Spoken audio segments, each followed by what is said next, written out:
What happened so far? The first campaign season was dramatic, as it sometimes is in a Levian campaign game, especially the first time you play it, not really knowing what the consequences and risks are.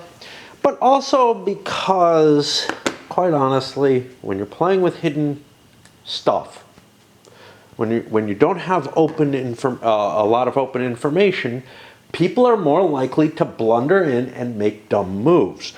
York would not have exposed himself in the same way, I think, had the forces that Henry mustered been open and available to view. And this is something similar to what I had with Battlefleet Mars when I played it, which is, yeah, if you the more hidden information you have, the more likely you're going to have a game that's guesswork. Is that better or worse? Well, I don't know. You make better decisions when you can see what's out there, right? The more that you can see, the more that you're going to make appropriate decisions and not foolish mistakes. Now, I make enough foolish mistakes just by misjudging situations and whatnot that I don't feel terribly in need of fog of war. I don't feel like I'm playing chess if I play a game like this without fog of war.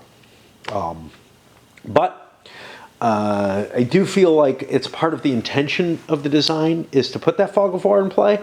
I just don't think that it terribly adds much. Anyway, what happened? Well, York slipped by because Henry couldn't intercept him, but then Henry's like, well, screw it, man, and marched down, slammed into York. York chose not to flee. He ended up dead and out of play, and now all we have is the Earl of March on the board for the Yorkists, who probably realizes, first of all, he knows what kind of forces are available now. He knows what's there. The thing that was unknown was the fact that I mustered the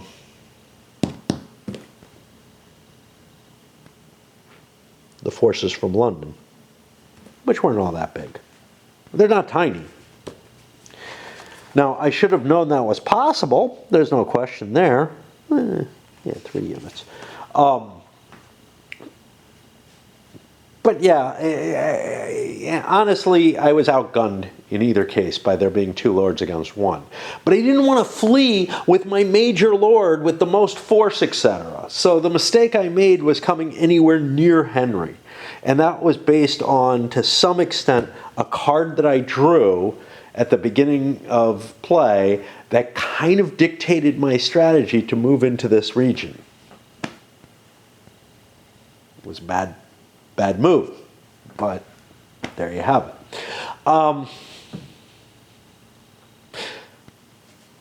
There was something else. Oh, yeah. So, another thing outside of the Duke of York is dead, the Earl of March is now being hunted down by the king for some reason. You would kind of think he would just say, hey, no, we're okay. But instead he's going to try to raise up some kind of opposition from other Yorkist elements. It feels a little weird, but otherwise we wouldn't have the War of the Roses, right? The thing I wanted to mention is, without all the vassals all over the, without each lord having their own vassals and whatnot, which show up on the chart there, we get rid of one of the optional rules, or actually it becomes part of the standard rules of the game, which is to say, when these vassals do show up and get used, they actually operate like the optional rule that deals with vassals with time limits and service limits that the other games of the Levian campaign have. Again, it's a simplification in a sense, because they're getting rid of what was an optional and kind of complicated rule by just using it all the time. So they don't have to have 2 sets of rules.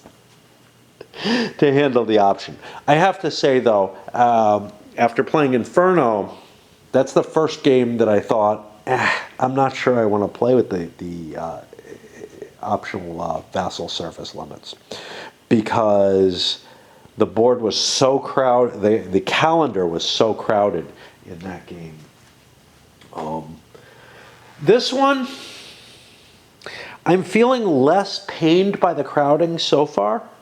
There's less information on the board than in most of the Levian campaign games. There's less that has to go up on the calendar, so far at least. It feels like the decision to shrink this one down was not as painful a choice as it was over in Inferno. So that makes me kind of happy. Again, they simplified a lot of stuff from the system and added different complexities and different ways of thinking. And it's a very, very different flavor of game. But you can say the same about Coin. Coin doesn't feel like Coin when you're playing Pendragon. It just doesn't. It's like, it's like saying that Empire of the Sun or For the People feel like We the People. Yeah, they don't. They're very different games that happen to use the same mechanism, the same way that, say, Stalingrad and OCS use some of the same mechanisms. So the designer has been kind enough to give me a nice list of corrections and whatnot, most of which I feel like I either covered or knew about that were just oopses. Oopses happen. There was one that was still just a mistake on my part. I knew better, but it's a mistake that I fear that I would keep repeating, which is I think I traced through neutral territory for my supplies, and you can't do that. I'm a little iffy. Like, one of the reasons that didn't stick very well is it doesn't really make a lot of sense to me. I have a hard time seeing that wagon loads are going to be seized by neutral territory in particular. I also, there were some things that I think I effed or fucked up. For example, Wells, I think I paid one influence and flipped it over to white instead of taking it away. Again, that's just I'm so used to the simple counterflip type thing.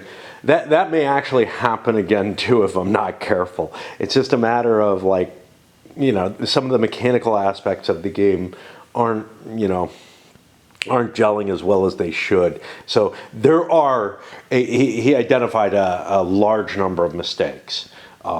But some of them I know did get corrected because he also mentioned that as well in a different place. So don't expect this to be anything like a perfect play or anything along those lines.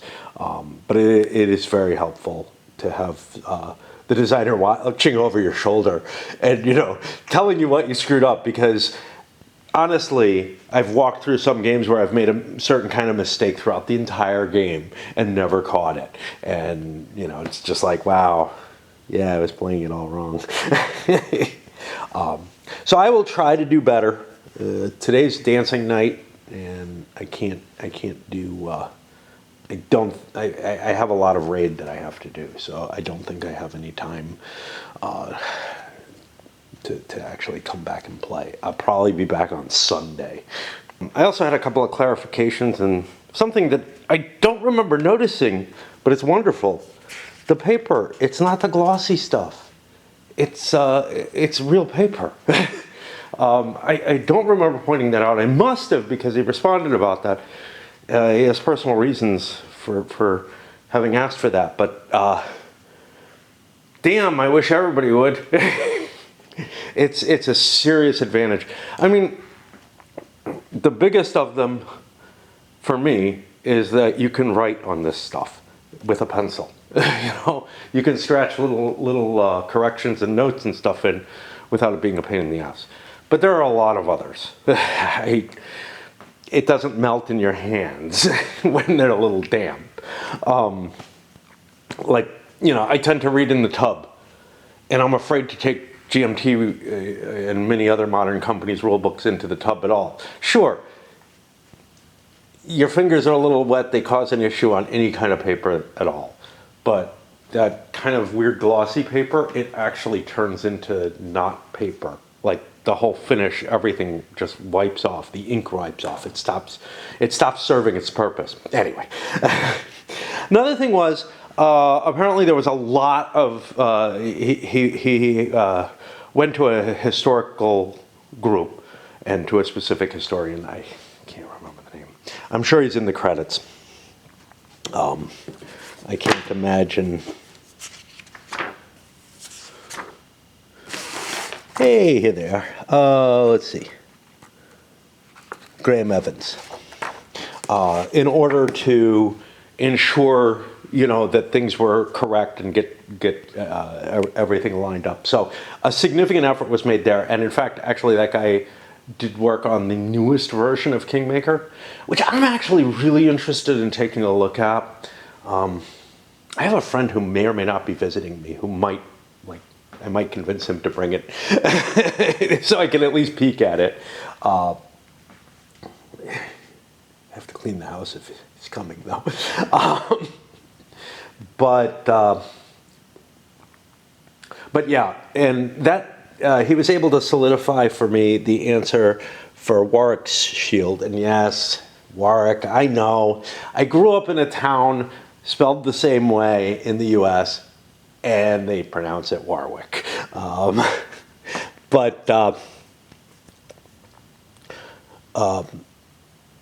This is not the full heraldry shield. This is the individual personal badges that are on the counters.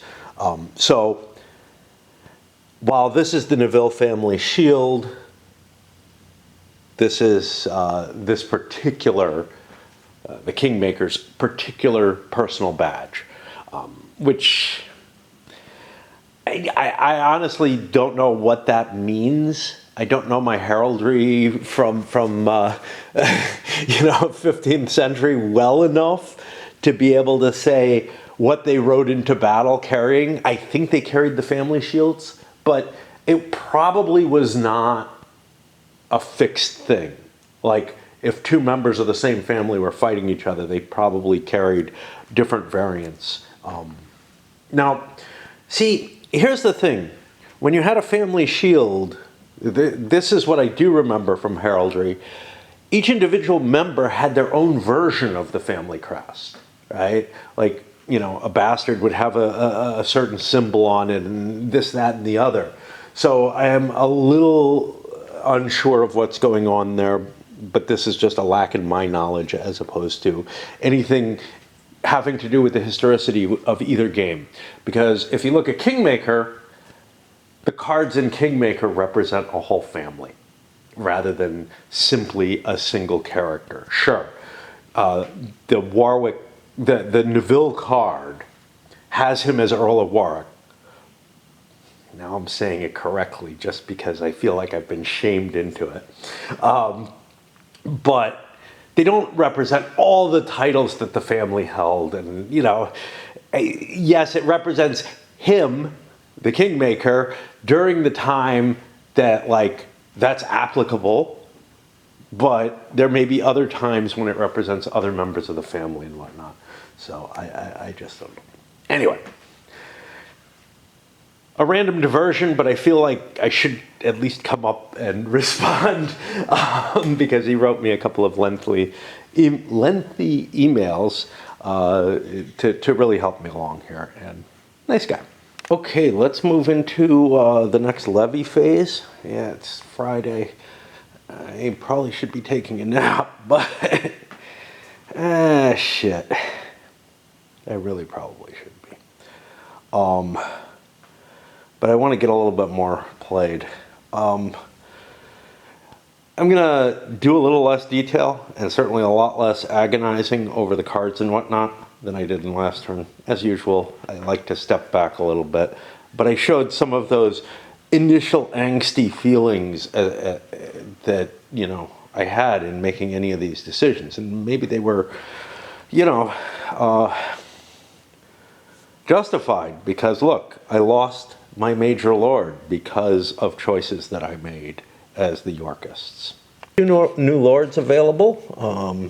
For the Yorks, we have Salisbury, who is not the equivalent to the Duke of York, and so I can try to muster him. And it might not be a bad idea, because there are 6 cards this turn. I can use 2 lords to their fullest. With the Lancasters,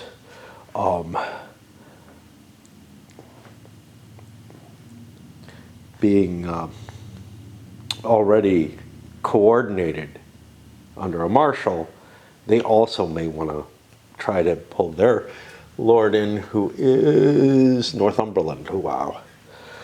I enjoy the fact that the vassals can be brought in, on either side, really, and they may have alignments towards one side or the other. There's something in me that says, and this is the kingmaker feeling, right, that says, I should be able to move these guys around.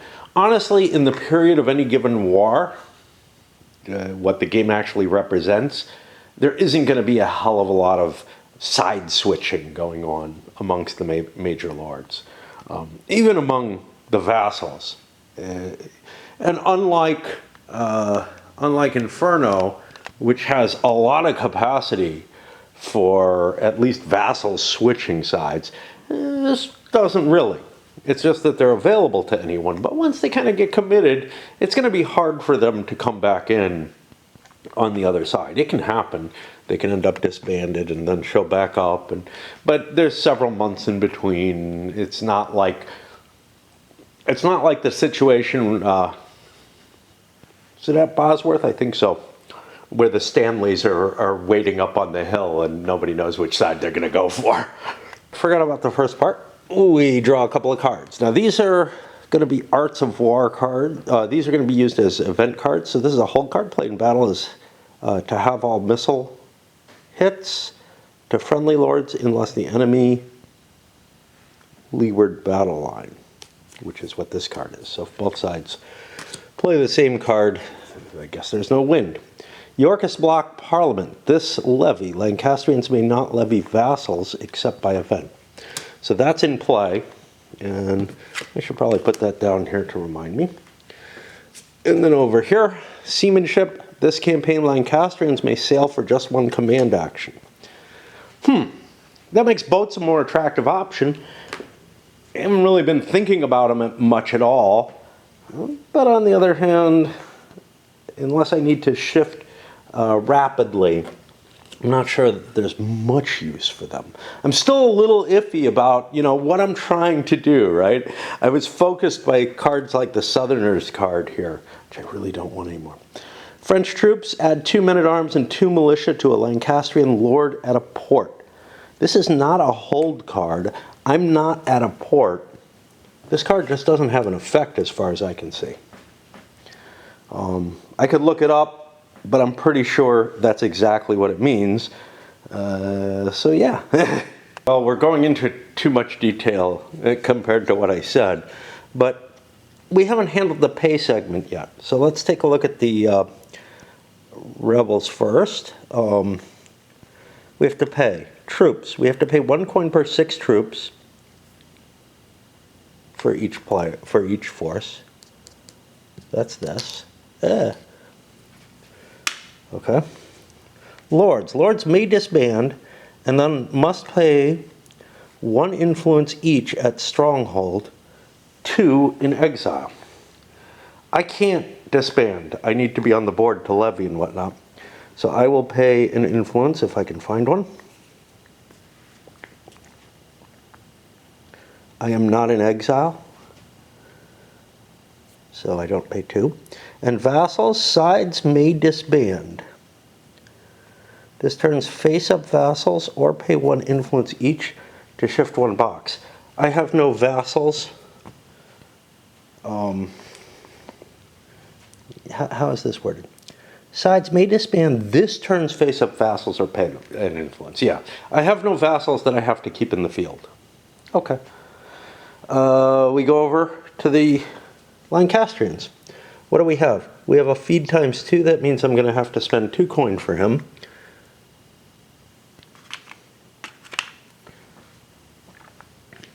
We come down here. He's normal feed. He spends a single coin.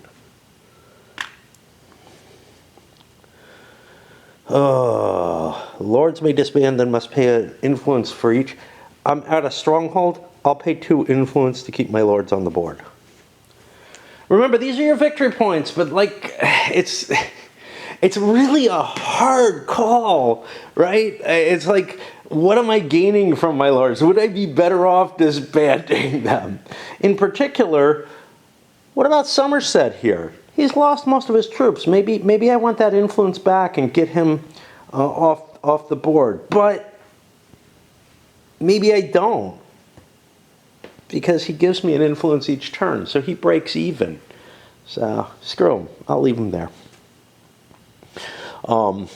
Plus, he has a vassal as well as his retinue. That gives him a fair amount of combat power, even though he only has a couple of counters. And I can raise more troops. Troops are not a problem. In terms of vassals, the only vassal I have is a special. He's not on the board.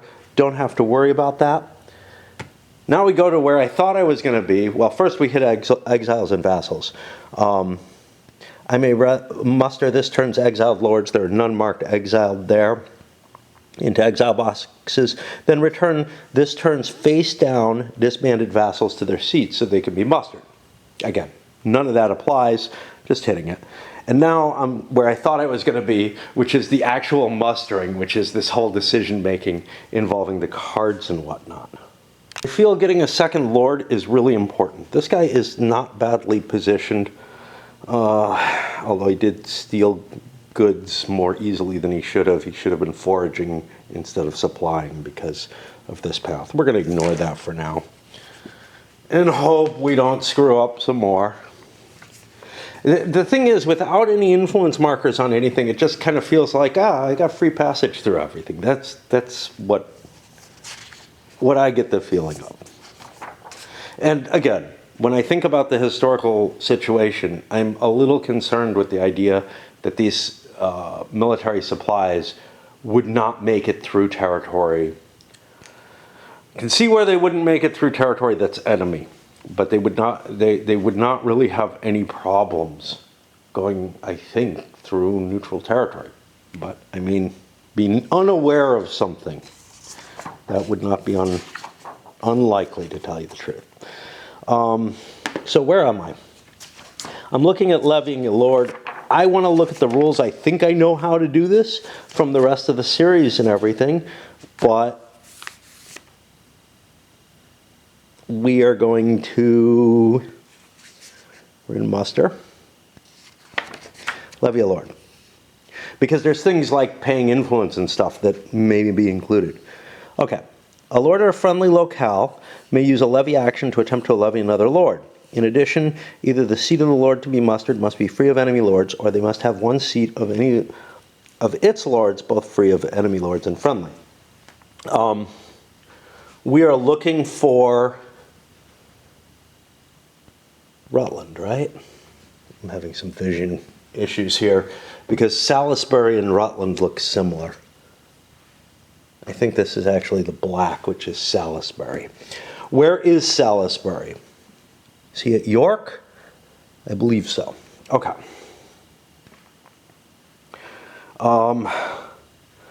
So, since York is empty, I believe I'm able to do this. I have to reread it to make sure. A lord at a friendly locale. In addition, either the seat of the lord to be mustered must be free of enemy lords, it is, or they must have one seat of any of its lords free of both enemy lords. Yeah. The levying lord checks his influence. No cost for ways. Okay. Checking influence. Do we have it here? The cost is not listed there, and I know there is a cost. So let's go to 1.42. Check influence procedure. The Lord's side spends an influence point. I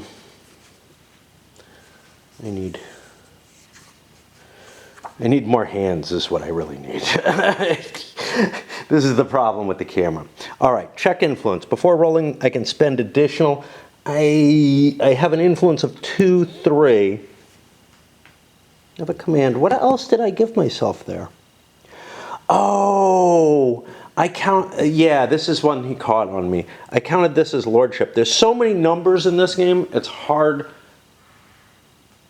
to sort of not mix them together. I'm sure with further play, I'll get more used to it, checking them. But yeah, it's like I'm used to there being a couple of numbers per leader. So my influence is 2. For another influence point, I could raise my influence to a 3. Let's do that because I'm going to want to do more things, I think. 6, that's not a good number. I have failed. Do I want to spend, I have lordship 2. Do I want to spend, oh no, my influence was 3, and I spent 1, brought it to 4. Do I want to spend 2 more for another shot at him? Yeah, I guess. I'm not thrilled with this. This time I get it, and that'll mean that Salisbury will show up in the game. He can't muster, as per standard rules for these, but there's more that happens. There's always more. Okay. Place the Lord's cylinder at that Lord's seat where there's no enemy Lord. We did that. Otherwise, I would be able to bring it down to Wells. One of the other things that the designer noted was that I have issues determining whether something's a town or a city. Again, this is just the graphics. They really kind of pop out, but they also kind of blur together at the same time. It's sort of a worst of both worlds for me in terms of the graphical design here. I don't know why. Like, they're very, very obvious. They're pretty in their own way, but maybe a little too obvious. But also they kind of, I don't know. I don't know what it is. Mark that stronghold with a friendly favor. This was the thing I knew I had to do. And York is, of course, a town. Right? No, a city. See, I get the idea of cities and towns mixed up. Maybe I should recount these to make sure I've got things right, because maybe I've got this wrong. I've got a city in Wells, a city in York, and a fortress in Ludlow. So that's 2 cities. What do these guys have for cities? I've got 1 city. So I think this is where I fucked up, is in the counting before. Let's take a look at towns. Oxford was a city. That counted against me. I have a lot of trouble with things like this. Ely is a town. I don't see a red town. I feel like I fucked things up badly. These numbers were all wrong. Ely is a white town. So have I beaten out everything? Oh no, wait, there's something down here. Guildford is a city. Is that a city I count? Oh, but that's white. Why the fuck is that white? That can't be white, can it? Oh God. I've lost track of what I'm doing, and I don't understand. How could this be white? White moved down there, switched it, red moved into attack. That's why it's white. So let's recount.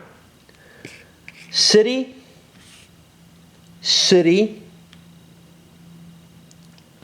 2 white cities, 3 white cities. These points are probably wrong, because this is all wrong. And again, I can't do anything to try to fix it. And 1 town. Are there any red markers anywhere on the fucking map? There's London, which gets its own scoring.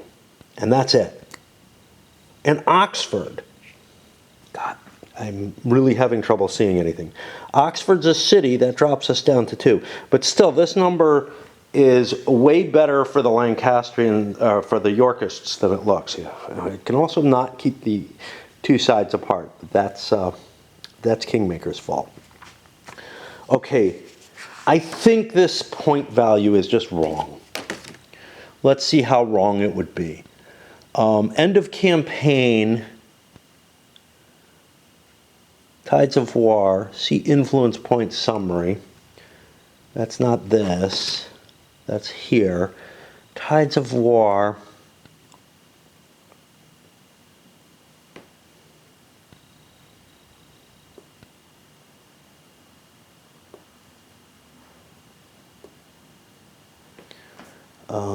Most favor in cities.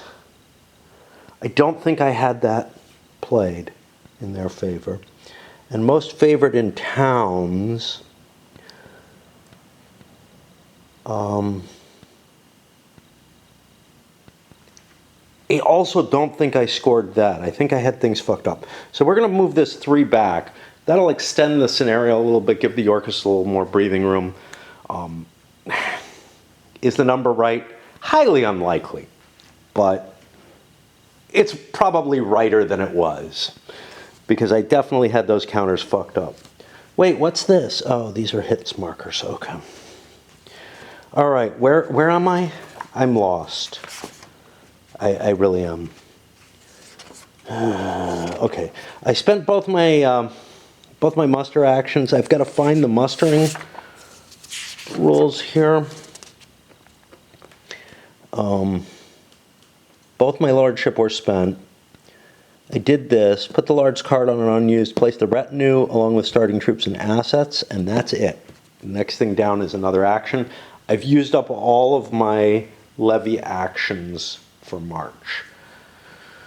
Oh, and now I've set up his card with the forces and assets he has. I believe he's completed. I believe that means it's time for me to do the Lancastrians. But I am worn out from trying to page through it. And this is one of the things, these games, the Levy and Campaign series, are very, very procedural. And the first few times you go through the procedures in each of the games, the more, is very painful. Eventually you get into a pattern, but if you screwed things up and learned things wrong, you may very well continue those wrong things throughout the course of the game. And that's what I'm trying to fight very hard not to just let things lie too much in terms of fuck-ups. Because I've got to burn it into my brain. Of course, it's going to be a couple days before I come back to this. All right, we hit back to the Lancastrians, and we have a lot of thinking to do. None of it involves acquiring more capabilities, though. So at least there's that. Still with Salisbury in play, I need a counterweight in the north. One at Northumberland anyway, but this makes him more important in my view. I still don't have a real grasp on the cost for having lords versus the payoff for having them. So I want to look at 2 things here. Paying lords, I had to put an influence at each lord. I had a stronghold +2 for each lord in exile boxes. That's my cost per turn for getting them. Last turn, I gained the influence value of all the lords. That's not going to happen for another several turns. So, for example, Henry VI cost me 1 to have on the board every turn. So he's going to cost 1, 2, 3, but I gain 5 for having him every third turn or whatever. I mean, every few turns I'm going to gain 5. So overall, he's a net advantage. If a lord has less influence, they become less valuable. You're actually paying out for them, unless they're able to provide you with other advantages that are worthwhile. In addition, the lord has to pay his troops, which is a coin per turn. That means he's going to generally have to take an action in order to tax. And we'll see, cities are good, but most things are not. Now, in order to tax,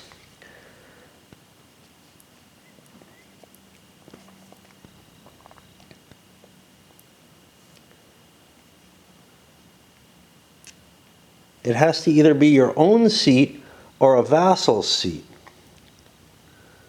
And you may not succeed. You have to make an influence check. An influence check requires you to spend an influence anyhow. So again, there's like this additional cost to keeping the lord's taxation value up there, so that they stay on the board and produce that influence when they come. It's really like a pile of spaghetti that you're trying to unwind to figure out, is it worth having or not? And that's why I put it forth that this is an economic game at heart. And that's very odd. I made things easy on myself. I'm sitting here in a Yorkist area. I'm not going to have any ships, so I can throw this over. I'm not able to do any oh, no. This game is different than all the others. I'm sitting in a Yorkist area. In order to do a levy of anything in the levy phase, I'm going to have to persuade that town over. Okay. So to persuade the town over, I need to look at my influence ratings, and I have to look at my lordship. Okay. My influence rating are 5 in both cases, 2 lordship in both cases. I'm probably not going to want troops over here, so I'm going to spend one of my lordship points, I'll mark it that way, to try to influence this town. That drops me by 1. And I have a base influence of 5. That's about as good as it gets. I'm not going to spend another one on this. I get a 4. So this actually goes away. I have to look to see what it is. It is a city. Do I want to spend another one with Henry? Or do I want to spend on him? Because I have to be in a friendly locale to do any of this shit. I'll spend another one with Henry. That's both my lordship. He's done. And I spend one of these. And I have a 5. Good enough. I have now gained a city, and that changes this number to 0. We should be balanced out on cities, right? I have 2 cities, as well as a city, and York's a city. Yes. Okay. Now I have my actions with Somerset. Like I said, I wanted to try to get Northumberland on the board. To do that, I have, again, an influence of 5. I spent my IP, and I roll a die. I succeed. Let's mark this. He used one of his lordship off. And we're going to get Northumberland on the board, up here at Carlisle. That converts Carlisle. So now I have yet another city, and I'm ahead in cities. I guess I'll move those there. He's not going to be able to do anything additional. Have I done everything he needs to? I think so, except setting up his card.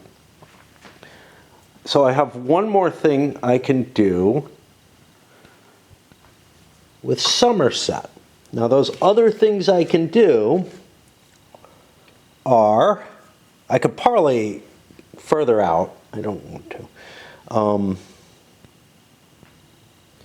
I could levy a lord, I did that. I could levy a vassal if the vassal's seat is friendly. Is there any vassals who are friendly? Oxford is friendly. Do I want him? What does it cost me to take him? It costs me some influence to begin with. Another option is I could raise troops here, but I'm worried about supplies. So why don't I try to levy Oxford? Okay. Let's see about that. A lord in a friendly locale may use a levy action to attempt to muster a vassal. The vassal's markers must be on the map. In addition, that vassal's seat must be friendly to the levying side and free of enemy lords. It meets all the requirements. I declare the vassal and check influence. No cost for ways, but it costs me 1 to do an influence check. I have a 5 though, which means I'm pretty good at doing this. But that didn't work. And that was both of my actions. I've used my lordship up on both of those. I think I'm done. And that's going to put me onto the campaign here. I don't have the energy to do that. I couldn't do what I just did. Let's try something else. Yeah. I couldn't do what I just did because of this card. I could levy troops or I could levy transport. I have a real shortage of provender. This is not good. How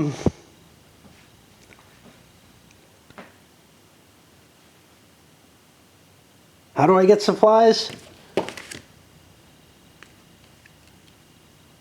An unexhausted stronghold.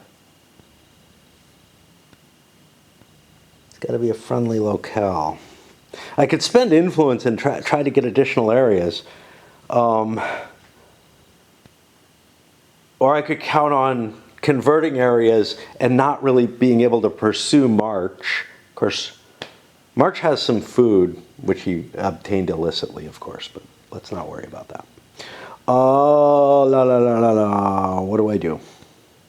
I don't know. Like, part of me says, just levy carts. That's always a good move. But I don't know if it is in this game.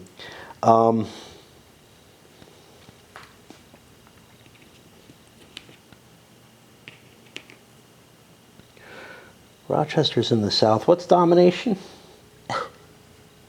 What's domination? Domination, I think, is all of them. Fortunately, this doesn't say what. 481. Let's take a look.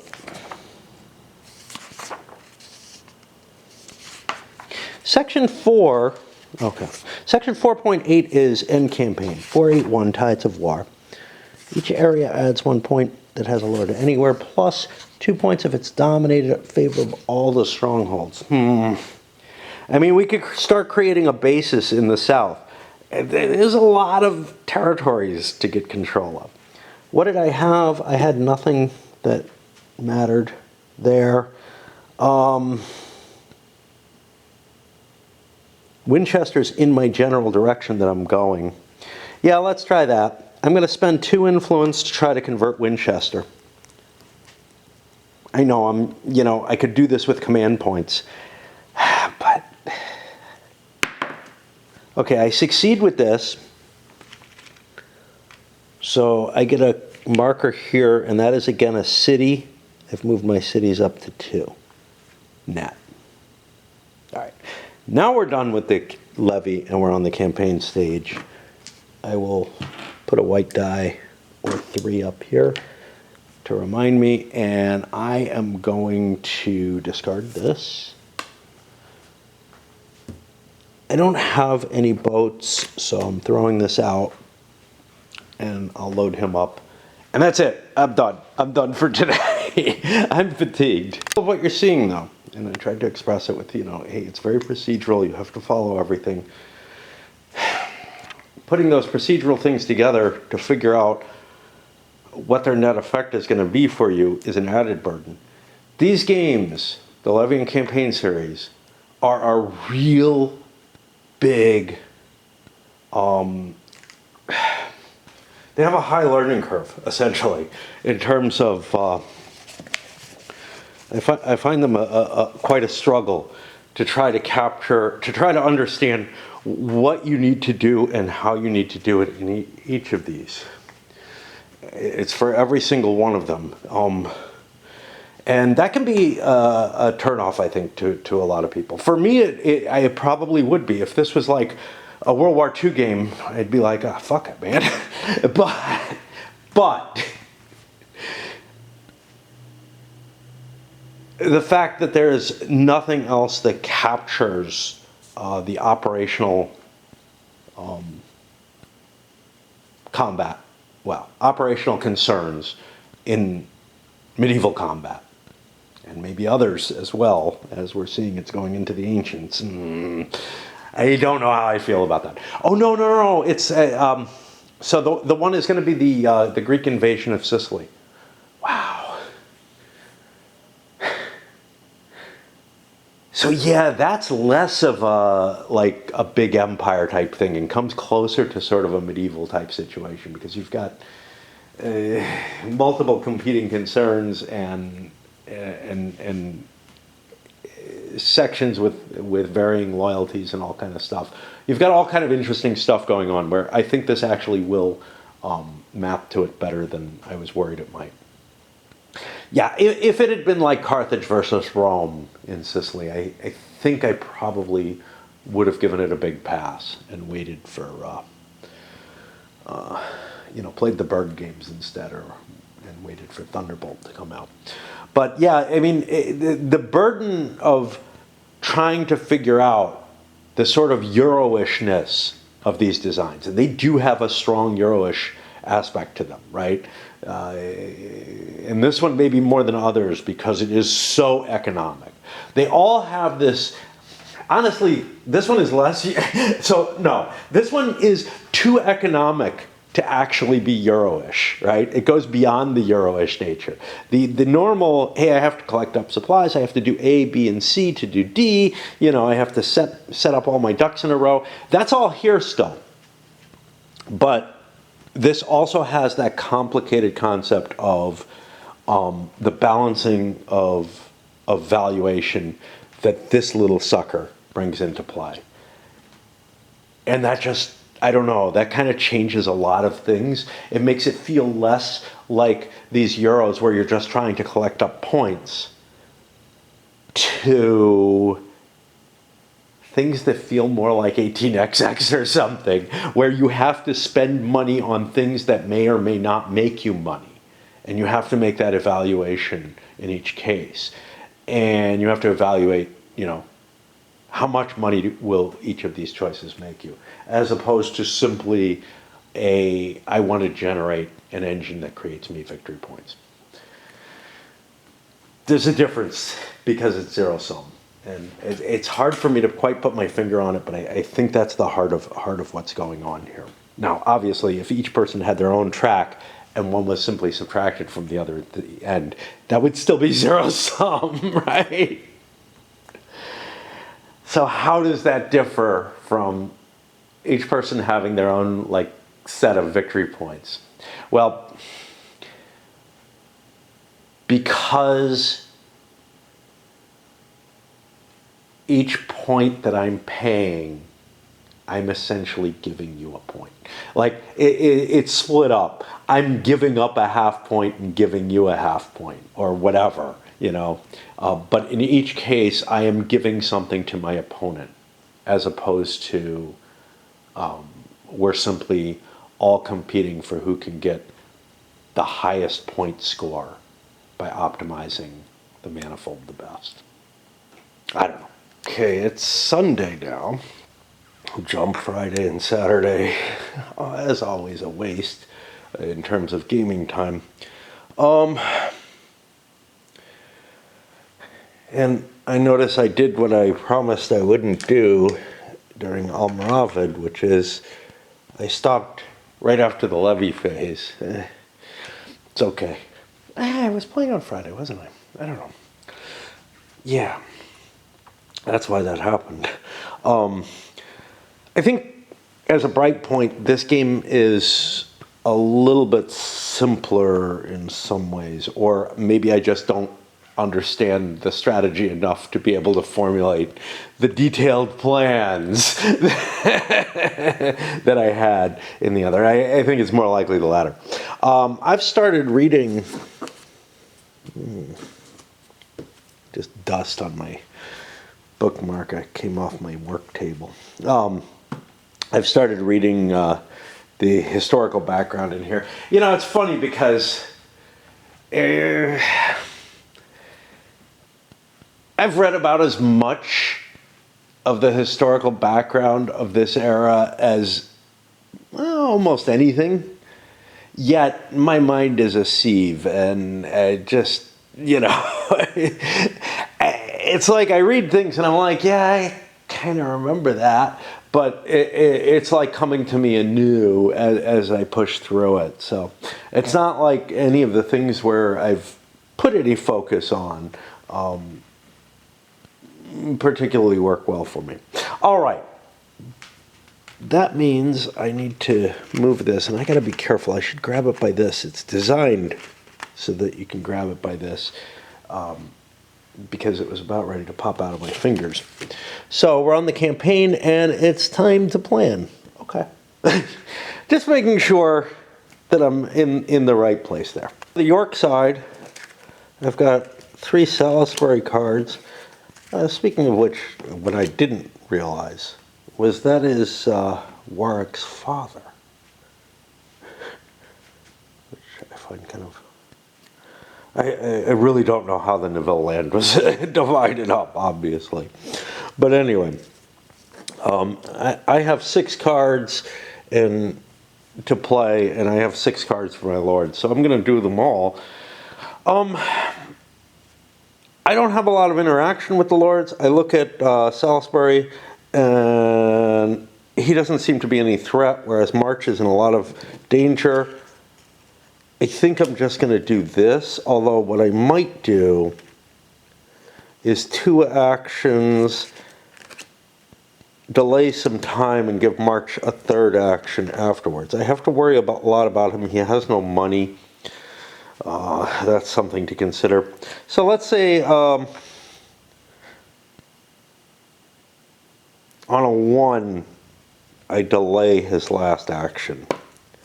I'm really a little worried about him getting caught up and taken out.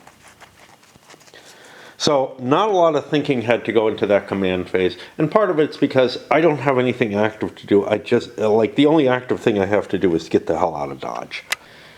Now, with the Lancasters, I have a more troubling situation.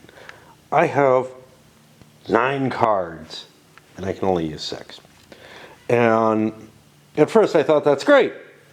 You know, Henry is the marshal. He will command with Somerset, and between them they will pursue March, and maybe I fill in a little bit with Northumberland. But the way this game works, unlike most of the series, you don't get to keep your stuff for free. Which means that Northumberland is going to have to take actions just to keep himself on the board. He's going to have to gather taxes, right? Now, that may be fine, and it may open up other opportunities for me, but you want to limit your amount of lords more in this, I think, than you do in any of the other games of the series that I've seen. And I feel like I may have made a mistake to grab that 3rd lord at this point. Although I knew that this was there, and I wanted a counterbalancing weight for that, but I don't know how much it's going to actually do. So I do have to put some thought in. And what are my thoughts? Well, I'm in a depleted area. I probably want to gather provender, but maybe not. I've got 4, 8. I got 5 here. This is this is hard. It's hard to see them when they're covered. And again, the map is a little bit more crowded than in some of them. I believe it's a city. I have to look again. And I have to look up there. It is, I can get 2 more provender. How much do I have again? I have 5, and I can hold 8. So I probably want to provision first, just to make sure I have stuff. Can I tax? I don't remember. These games, and you can say the same about 18XX or whatever, as a similar kind of thing. They're very similar in some ways, and then have enough differences each that you kind of have to look everything up just regularly, or just concentrate on one at a time. Okay, so what am I looking at? I am looking at the tax operation. Where is it?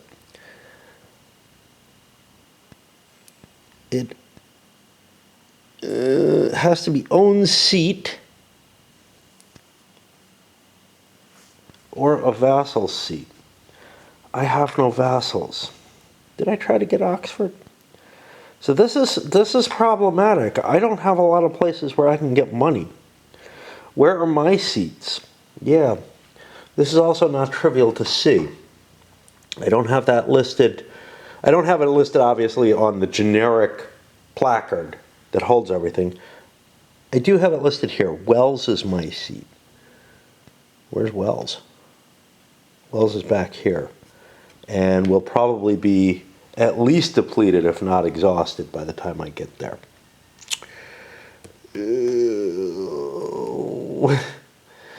Henry has money. London's exhausted. I don't have a lot of money. I don't have a lot of turns where I can get things. Now, where does this come back? Does it come back and grow? That sounds right. Yeah, things come back and grow. So at the end of a couple of turns from now, I'll be getting resources available again. But man, it's hard to keep your lords alive. Like, they're gonna pillage. Okay. I guess we just suffer that consequence that we didn't want to cope with. Now again, I kind of want to chase, so I'll put Henry down as my next move. That's going to make me feed. Where am I going to be after Henry's move? Good question. Where do I want to be? Yeah, again, good question. This, I think, is highway. If he's heading north, 1, 2, 3, 4. I could be as far up as Worcester. Not able to give vassals or anything. Not going to be able to supply. I could forage.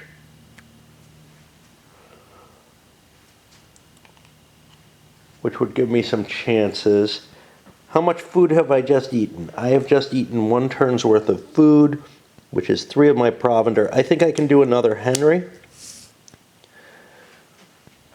So now I'm at like Worcester. Who the hell knows where I'll be next? I'm going to put a Somerset in, just because. I'll put another Henry, and I'll put a Northumberland, just so that I can tax with him and keep him ahead of the game. A lot more planning over on the Lancaster side, but I still don't know precisely what I'm doing. So when I was playing, say, Almoravid, which I think the most comfortable with out of all of them so far, because Nevsky was the first in the series. Almoravid, I got to play, a trial game because it's been a while since, and then play again. I still made mistakes, there's no question. And then Inferno added so much, and I felt like it was overburdened. In this one, In Amaravid, I was able to say, okay, these lords are going to do this, and I could really look at what they were going to do. I had a territorial conquest pattern, essentially, in mind. Here, maybe there is a conquest pattern, but I'm really looking at trying to chase this guy down, and that's not easy to do. It's probably not easy to do in any of the games in the series. If somebody wants to run away, they can go hide in their territory, but then you would be prepared to take stuff. But there's no siege mechanism in this. There's no concept of territory in this. It's really, I don't know what it feels like. It feels almost like a naval game. First it's an economic game, now it's a naval game. No, but when you're hunting someone down, they can run wherever they like. You might not be able to get to them. So I don't know what I'm doing. It kind of depends on what he does. And I'm trying to create a flexible, programming, but I don't have some kind of plan to capture him, to surround him or something like that, a la, say, diplomacy or something like that. This is just I'm making my best guess of what'll work. All right. And I feel kind of tired now. How's my tea? Yeah, I can rebrew my tea. I can brew a new tea. So I am going to be at the actual campaign stage, and I'll come back for that. But yeah, I just feel like I'm having a really hard time coming to grips with what I should be doing here. I don't have a good grasp of the economic payoffs of, hey, convert areas to not convert. I've got a bonus on intellectual property or whatever, influence points. But I'm nowhere near close enough to make that worthwhile. But there has to be an engine that you can build here for the economics of, hey, converting areas costs you influence, but it gives you more overall, etc. Maybe I could just focus down on getting a domination of the South so that I get 2 influence per turn. Would that make sense? Solidifying my territory? Maybe. I use the terms that I use disparagingly for Euros on this, what I'm facing right now, which is an obfuscation. It is not clear what the economic engine is in this. Now, that will appeal to the modern Eurogamer, right? A lot. There's no question about that. People who like the modern Euros and like to figure out the subsystem and how you get to things are going to love this aspect of the game. Being able to try to see, hey, how do you make that IP economic engine work? What is it that goes with it? I'm not upset with it because I feel like it is actually operating as a simulation here. But it's one that I'm having trouble grasping, and that's frustrating. I don't like to be frustrated, man. And I got my first card for March. Let me reset this because I'm not sure I'm doing this right, or in my rules, but I forgot about his command +1, which was the thing. So I'm looking and I'm like, well, I have enough provender I can go. Although I might want to take more. I can't carry more. I can carry 1 more, and I would get 2 from Wells, I assume. It's a city. I think cities give 2. This is the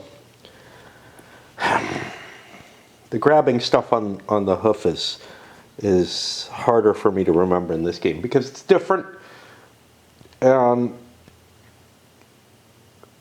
I have preconceptions from the other games in the series. But anyway, first action, I move to Bristol. That gets me a moved fought. Second action, I could move up to either Worcester or Hereford. See, I could conceivably dominate Wales. That would be of some value, perhaps. But now I have a third action. That third action, I could forage. Not going to help because I haven't fed yet. Ouch. I think I'll do a parlay. I'm not thrilled with this,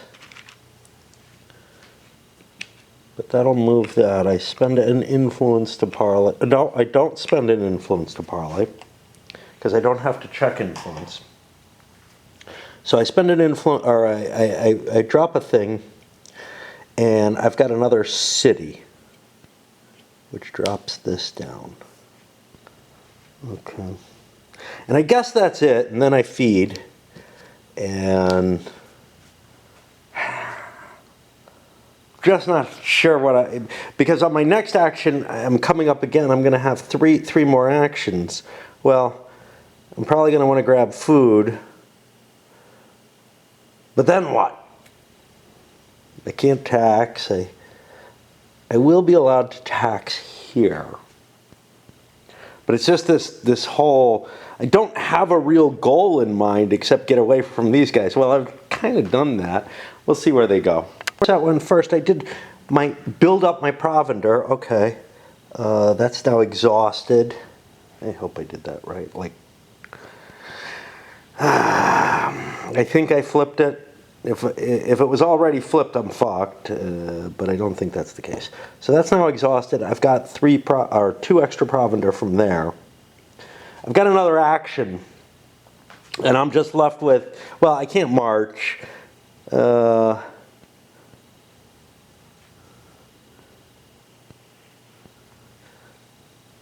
could supply from somewhere else, conceivably, like here. How much provender do I have? I have 7, 4, 5, 6, 7, 8. You know, it's kind of not worth. It's kind of not worth taking 2 when I can only use 1.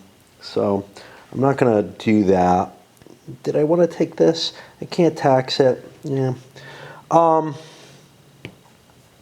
So I think what I'm going to do. Oh, he's not 1 away. He's quite a few away. I think what I'm going to do is I'm going to try to convert Rochester. That is going to cost me an IP to make a roll. And my influence is a 5. That cost me 2 IPs, right? Influence check. I have to spend 1 to make the check, and 1 per way. But still, I mean, I'm not, I want to gain something. All right, well, I fail. So that's no good. And I don't have anything else I can do. Okay. So that's Somerset's action. But again, it feels like I'm, like, what felt like I was able to, you know, come up with this nice pattern of things to do in other games in the series where I could say, okay, where I have a marshal or whatever, one lord does collect up the resources that I need to operate, then the next lord takes me on a move. But I don't know if that's going to work at all well. So, for example, if Henry moves into London, I will not be able, first of all, I won't be able to tax because it's exhausted. But also, I can't just keep moving. I can only use Somerset for my supply and my auxiliary actions if I want to stay on the hoof. And I think this must be here. Crowded map again. And I don't know what I'm trying to do here. And then I look over here and I'm like, yeah, this is not me to begin with. Not my seat. But yeah. All right. I guess I go back here and we pull another march and I try to figure out. But I really feel like, and this happened with Nevsky when I first started, and it happened to some extent with Inferno because, well, it happens with every one of these where I feel like I'm kind of blundering around, but it's like, The core system keeps changing between games. This one, it really did heavily. I guess here I'm going to provender. I don't know why. Grab 2 of these, put it depleted there. That grabs me some food. I move up to Ludlow. Now, I could move 1 more along the highway, but I neither want to, nor is there any highway that I can keep following. So that's my second move. My third move, I'm going to tax this. And Ludlow's a castle, so it's going to be shit. It only gives me 1 coin. But you can't tax most locations. And I'm going to need money, or else I'm going to have problems. And that ends him. That gets me over to Henry. The hell's Henry up to? I don't know, I gotta think. Henry with his big command, 1, 2, 3, 4, or his big command rating of 2, and that's all anybody has here, is charging up to Worcester. And yeah, you know, the only place in America I know that's spelled that way does indeed pronounce it Worcester. So it's kind of like just what you're used to. And Worcestershire sauce. Anyway, what do we got here? So I have moved there. He could actually do an interception. He doesn't want to. He's now threatened by Henry. And Henry has to feed, which is 2 off him. I have none. And 1 off him, so I lose 3 provender there. And now now I'm low again, and I'm low on coin, and all kind of problems seem to be cropping up as I move up into the general area. But my concept is, yeah, you know, I'd like to wipe out his next lord, and that should be helpful to me. March is next. I want to get away. There aren't any paths going through the heart of Wales. So what I'm going to do is move 1. I have 3 commands. 2, I will influence Shrewsbury, in part because it has a vassal, although I'm probably not going to convince him over. Shrewsbury is a city, which brings this to 0. We'll have to recount those at every turn, I think, because tracking them is really iffy. I have 1 more move, and I move up to Chester. Now, I didn't want to move 3 spaces, or I would have loved to, but I couldn't move 3 spaces because these are all paths, or whatever they are, which means I have to use my entire card to operate off of them. Converting this is valuable because it's part of Wales, so conceivably I am working towards getting all of Wales. Getting Chester would be less valuable, although I would be starting my turn there, so maybe it would be better. I don't know. I have to feed. Feeding is not hard for me.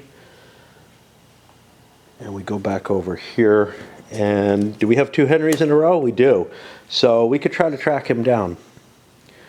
But we're not going to get there. We're not fast enough. So we got to decide what we want to do. Henry's my mover, so I send him up to Shrewsbury, continuing the pursuit. But now I'm low on provender, and I hope I have a Somerset next. My plan is, of course, to supply up there. But I think March is going to slip away. I'm pursuing him, but I can't quite catch him, in part because he's just faster. He could try to stand and hold out. This is what bugs me. There's no concept of being able to hide in a friendly fortification. And that was an issue, and I feel like I'm missing something here. Like, Edward should be able to go to Harlech and, just hide there like he historically did. But he will be forced into either fleeing well, going into exile or fighting a land battle, just as he would anywhere else. Like, there's no concept of safety in a fortification trying to, last out a siege or whatever. And there certainly were sieges that were undertaken in this period.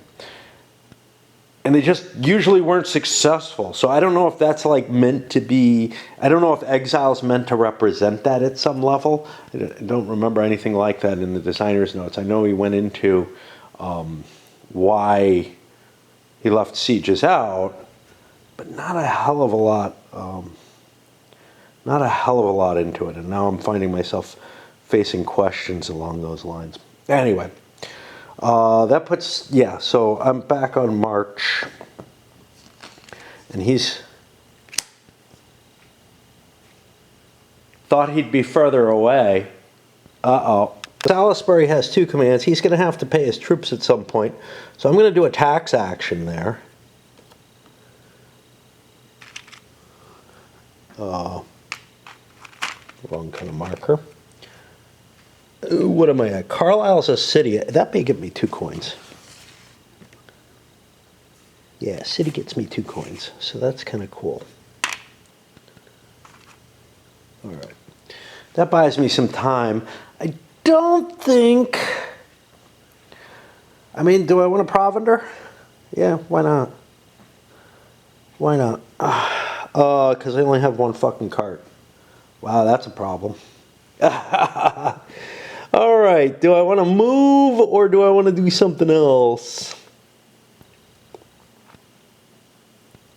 Feel like I'm Kermit the Frog. How would I compare to what I think Northumberland has? Well, I could look at the compendium of what's in the game, and I see Northumberland has a larger force than I do. So I wouldn't want to really face him.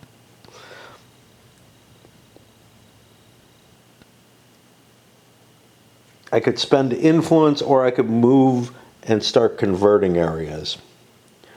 I think it's cheaper. I don't want to really burn influence.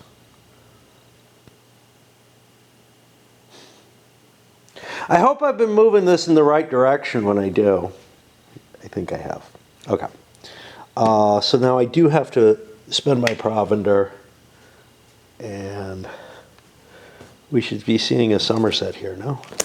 Yeah. So Somerset has a lot of options. Let me peek at my next card because that'll help me understand. That's a Henry. So I kind of want to be moving next turn. If I'm moving next turn, I need to collect provender.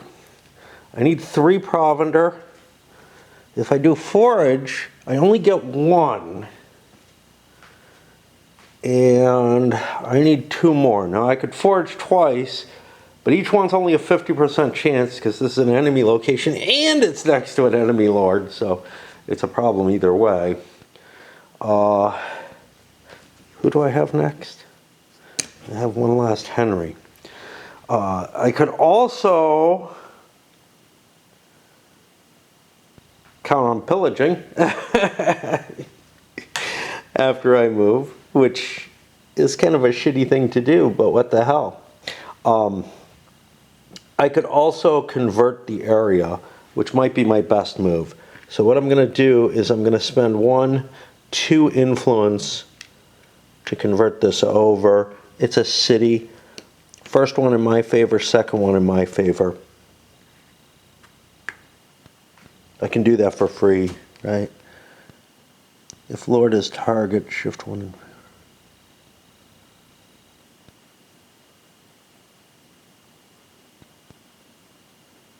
Yeah.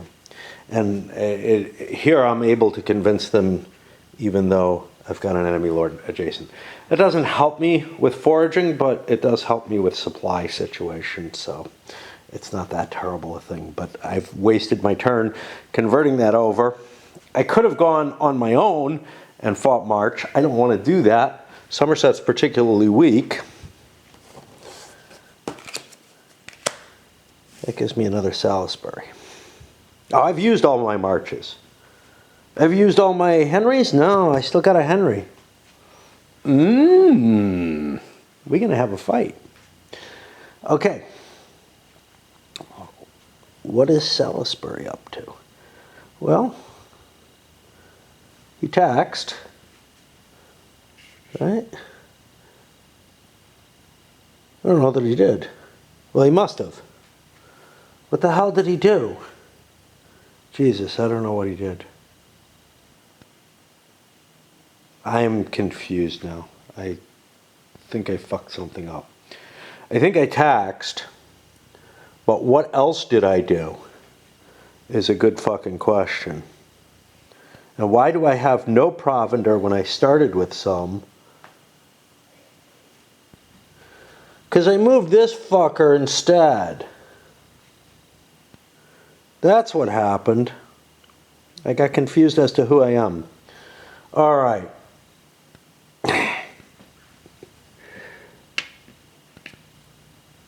I taxed. And then, yeah, I fucked up. I moved the wrong guy. So let's see what I'm doing. I taxed because I wanted to do that. Now, what else did I want to do?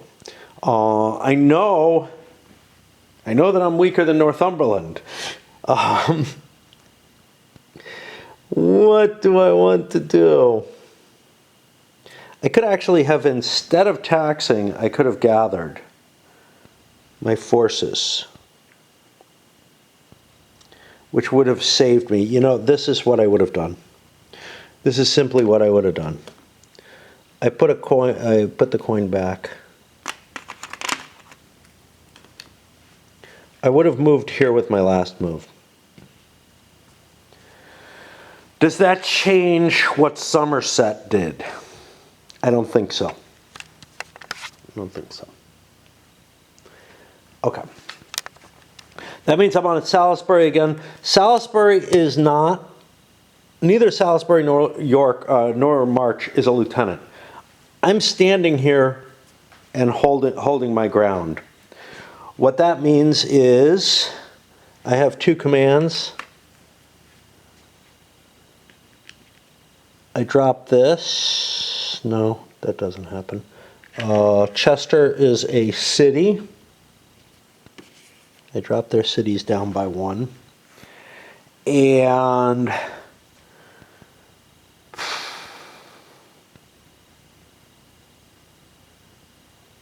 I grab provender, which puts a depleted marker there. Right then.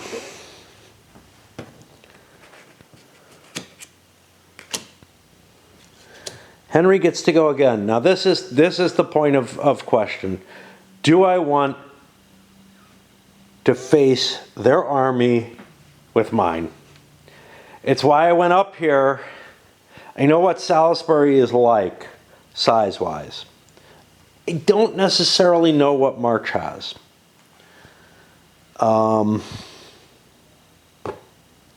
Salisbury is bigger than Somerset. However, I have been gung-ho on my attack. So I'm going to say on a 1 I'm going to make an attack. Otherwise, I'm afraid to. I'm very, very afraid. Okay. Which means I have to figure out what the hell Henry wants to do now that he's faced with this dual enemy.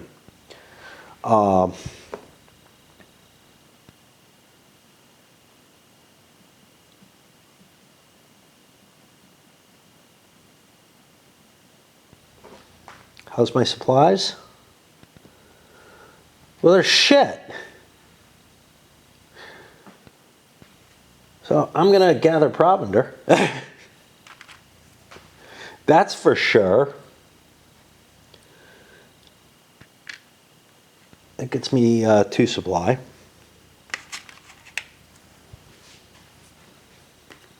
Now I can carry a whole lot more. Do I want to do the same again, or do I want to increase my influence?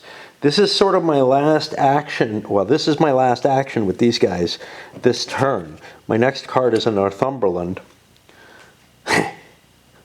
Which means... See, I could spend together to get myself another city. That's kind of what I'm thinking. Let's do that because I think that's the cool economic engine idea. And I think that's the best I can do. So I have to spend 1 for an influence check, 2 because it's got a way between us. I wouldn't have to spend anything in the location I'm in. I roll a die, I get a 5. That means Litchfield goes over to me and I get another city. And I don't know what we're doing, but we're doing it, whatever the hell it is. Oh, over here, Salisbury goes again. What the hell do I do with Salisbury? He can't move them both. March will get the jump on things. I know that Henry's not moving. Somerset might move. No biggie there, because I can see the programmed cards that have been played. Where are my existing lords? Warwick's over here for some reason. It feels too early. I don't know what year this is supposed to be. Like, is this after? It doesn't make sense because Henry's on the loose. I was going to ask, is this after St. Albans when Warwick, according to their history, actually becomes the captain of Calais? All right. What is Henry up to? I'm sorry. What is Salisbury up to? What am I thinking? I don't even know what I'm thinking. I was looking for... Okay, so where's Rutland? Rutland is down in Canterbury. Fuck.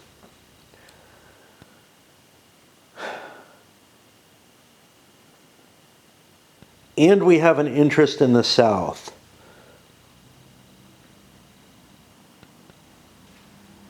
Okay. I think the only thing I can do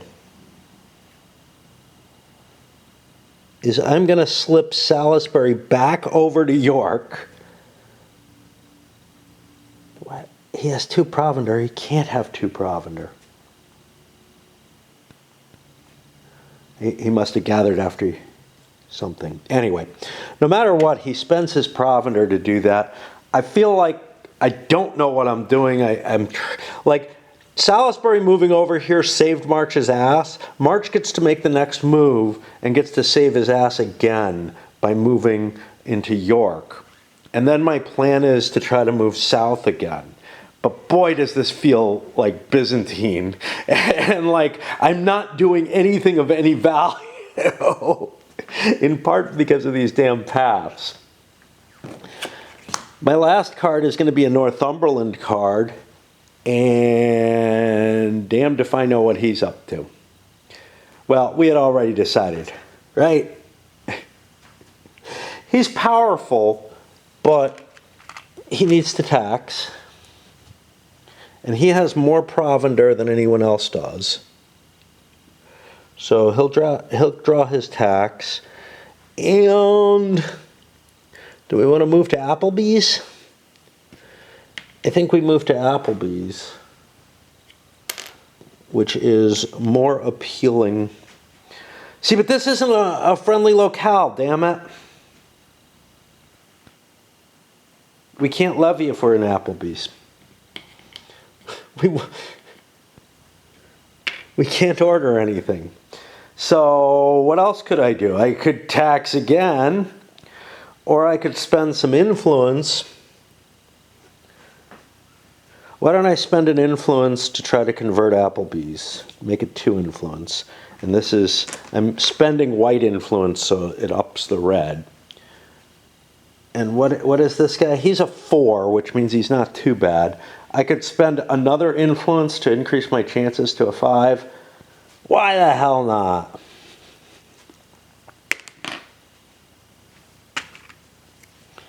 Okay. Except he's not white.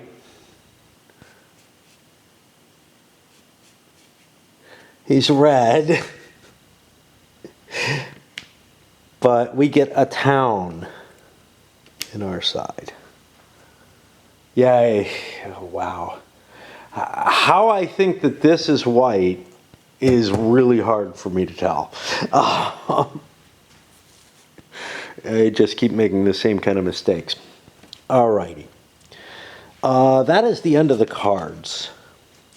We're really stumbling through here. Okay. We go to the influence points summary for Tides of War. +1 north, south. Okay, we do the regional. No lords in the south. Is Shrewsbury in Wales? I believe so. So we have a lord in Wales. That gets us 1. And we have a lord in the north, which gives us 1. I don't think anybody dominates anything. Favor at London, yes, that's 2. That's huge. Oh, Calais, no. Harlech, no. Most favor of cities. I'm claiming that there's... I have to recount these. That's basically what it comes down to. Boy, I don't know if I can even do this. So I started counting, and I come up with 1, 2, 3, 4, 5. Oh, Carlisle. I forgot Carlisle. Okay, 6, yeah. So the cities is right. Fortresses, I think, is correct. There's only 1 in play. Towns, I think, is also correct. We have 1 town here. Is there a red town somewhere? Applebee's is the red town. So, yeah, these are all right. So I have the most influence in cities. That gets me 2. Towns, nobody has. Fortresses, though, the Yorkists do. The capability card, the only one that I think we have, no. We have the Southerners, but we also have a Lancastrian influence point for this. So they're holding equal. And then the influence ratings of all on-map lords. What? That's not just here? Oh, shit.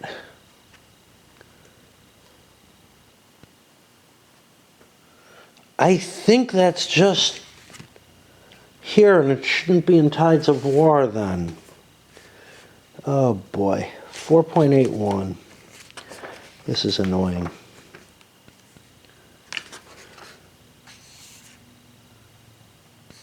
At the end of certain turns, yeah. I wish that wasn't marked as Tides of War because, or if it said on certain turns here, like it's hard for me to remember. I might well have just added them. Okay. Because I'm easily confused. No disembark. Victory. The game's not over. Grow. We have no special conditions for this turn. Waste. Reset. Discard levy campaign. And if desired, held events. And we also throw the campaign. Do I want to get rid of this? Not particularly.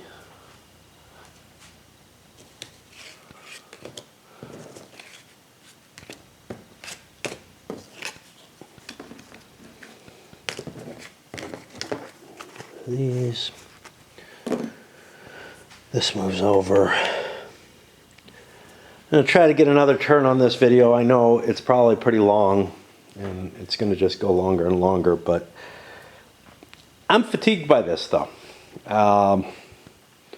And I've got this weird situation where March, you know, where Salisbury used 2 actions, one to move down and protect March, and then the next one to say, hey, we can get away together, but we can't operate together, so let's, you know, do it this way. But this is really expensive. It's all because I don't have a leader, basically. I need to get Warwick in the game as my lieutenant because I lost York, And without somebody who can operate a large force, this just ain't going to work well. Because you can imagine, it's going to take 2 moves, two cards to get both of these guys down there. Yeah, it was really bad for me to lose the Duke of York. No shit, man. One of them asides, before I get into drawing Arts of War cards. I'm in the midst, or just concluding, I guess, but have been in the midst of a discussion with someone who's having very similar problems to what I'm having with this series. In terms of, keeping track of everything, basically. Because there is a lot going on here with the 18XX games. And, that's so far back for me in terms of like, whenever I internalize the capabilities there. But there's a level of, look, some things just have a harder curve. and the only thing that sustains us is our interest and love of the subject and seeing it work out. And I feel like Levian Campaign is that kind of jump for me, and just has been. I've been struggling with every one, but I do really like what's going on in the series. Anyway, let's start drawing a couple. Escape ship. Play upon death check. If Yorkish route to port for any routist Yorkish to go to exile. It doesn't look like I need a ship. It looks like it's just a way, if I lose a battle, play upon any death check. Let's check, make sure we understand what this is. The wording again, oh man. It hurts me, it hurts me. 4.51. That is not death check. If Yorkish route to port. Yeah, this is not the right thing. Oh, where would this be? We got a death check over here on 4.43. The numbers changed to something. Check each routed 1 by 1. Defenders play first. A routed lord dies on a 3 through 6. Otherwise they disband. Okay, so if I get a death check on a Yorkish route, play upon any death check if Yorkish route to port. What the fuck does that mean? Like this one, I can't even fucking puzzle it out. All right, well, what we're going to have to do is look at why, because sometimes these are better explained in here. Or one attempt worked better. And this is why I've got this bookmarked. I'm trying to read it, but I'm also trying to play the game, so it has to be up here.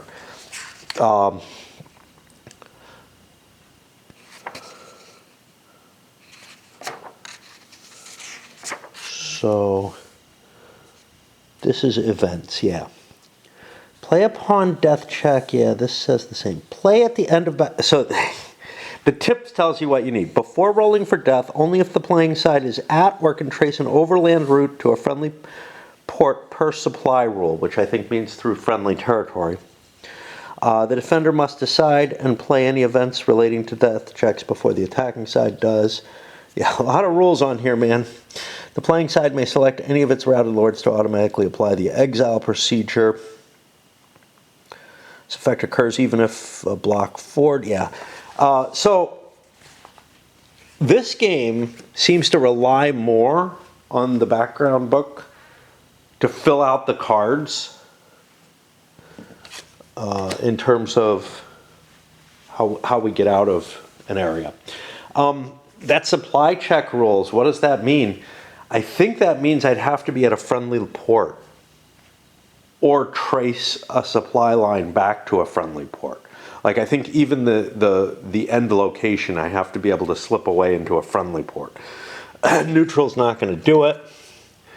And then Parliament Truce, play to prohibit all approach and intercept for the rest of this campaign. Okay. That sounds really interesting. That might be my way out. is to throw that sucker down and stop any fights from happening, and then just work on trying to gather forces. And knowing that I have this, I might play a different game, relying, say, on bringing Warwick in, so that I have a lieutenant, and bringing him into play, which comes to be something interesting. Does he have ships? Yes, he even has boats. Excellent. All right, let's draw. So this is like a game saver for the Yorkists in a way, I think. Seamanship. This campaign, Lancastrians can sail for just one campaign action. This is not a hold card. I don't have any boats, and doubt that I will be planning on, because I don't know about that Arts of War card there. Suspicion. Play in battle for participating Lancastrian lord to check influence. Success disbands one Yorkist lord at battle with lower influence rating. Okay. Interesting.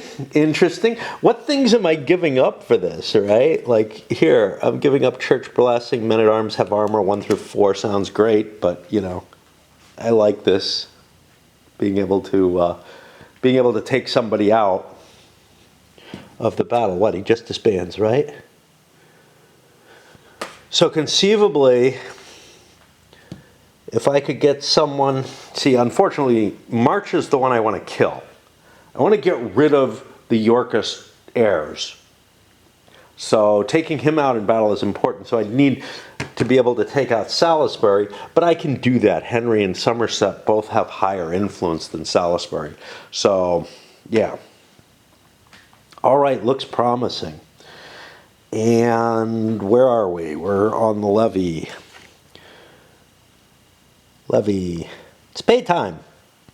All right.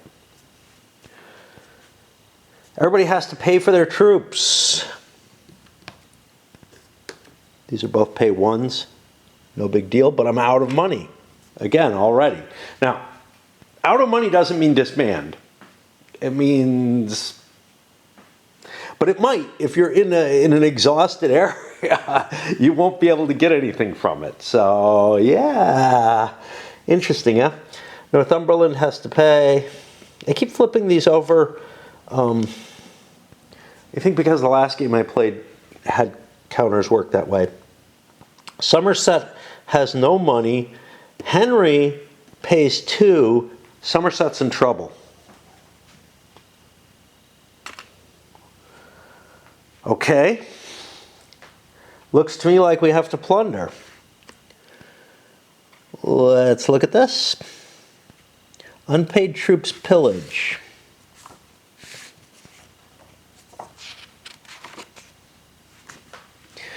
Lords whose troops received less coin than required must immediately pillage their location if an unexhausted stronghold. Okay.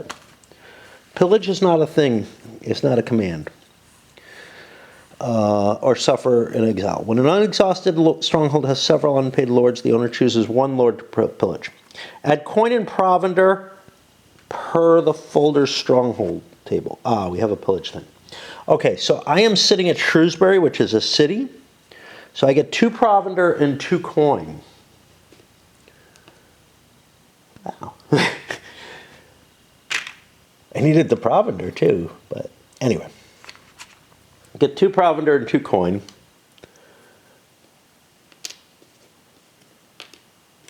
I didn't see the ×3 and got confused. Now reduce the pillaging side's influence by double the total number of assets added. I added 4 assets. That means I lose 8. Ouch. This is, like the victory conditions here. This is why you don't want this to happen. Why you don't want troops on the board. God. So confusing. Strongholds exhausted even if not depleted.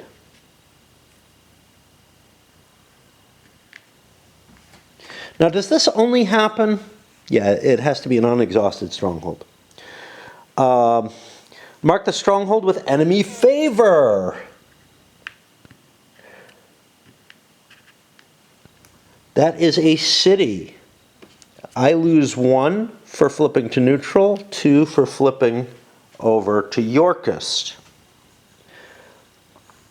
Shift each stronghold that's adjacent by a way 1 level towards enemy favor. Oh, man.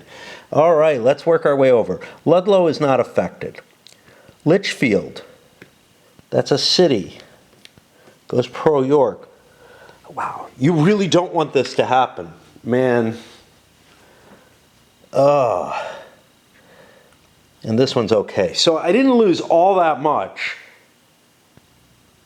except for the influence points. That hurt. After pillaging, pay the troops. Yeah, great. We do that. We do not feel good. We do not feel good. We're not going to do this again, man. We are not going to put ourselves in this position where troops are unpaid. In fact, we're not going to put ourselves in a position to pillage again. It's too painful. It's too painful. Had we had a reasonable chance of hitting March, yeah, maybe, but we didn't. We knew we didn't. And, but taxing is not easy. Is there a time when I can disband lords? Oh, I don't think there is.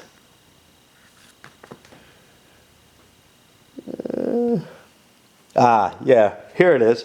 Lords may disband and must pay an influence at each for each location. Okay. Wow.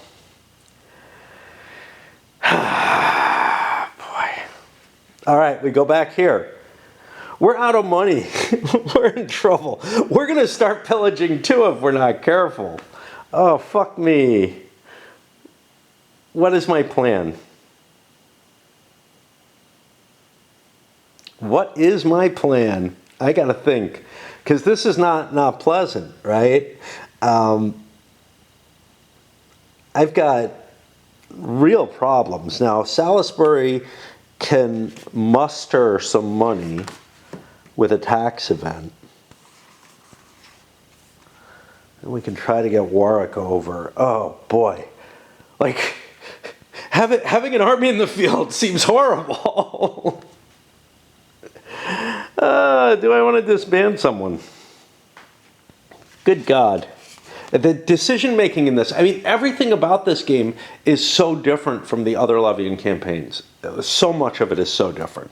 Like, and here I'm like, well, what do I want to do? March. Where's March's home? March's home is down here at Ludlow. It's exhausted. I think I just want to disband him. I think he's not worth keeping in the field. I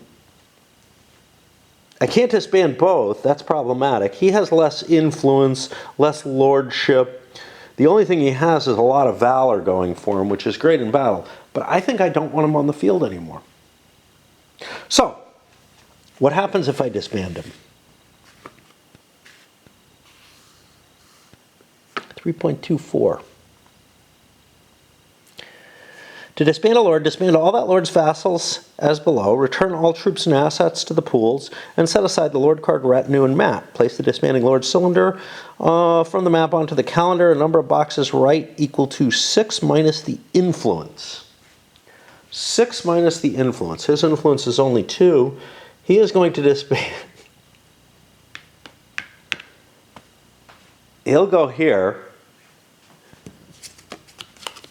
This goes back up here. Yeah, I mean, I just don't see how, especially after watching what happened to the Lancasters, I just don't see. Are they the Lancasters or are they the Lannisters? Yeah, I don't see being able to hold on to this, and that'll put these Arts of War, I think, in the discard. I don't think they're available yet. On the other hand, I will pay for Salisbury, who has to pay 1 influence over to there. Now, we do the same here. All right, March has just disappeared. We've just converted, all of the Marcher areas to like being a lot more pro-York by moving our army into them. Oh, shit. Henry has no way to tax. Somerset, where does he live? He lives in Wells. Let's find Wells. Wells is not an unhappy place. I have coin on board for him. Now, here's the problem. Henry is very, very heavy on troops, but I'm not going to be able to get much coin for him.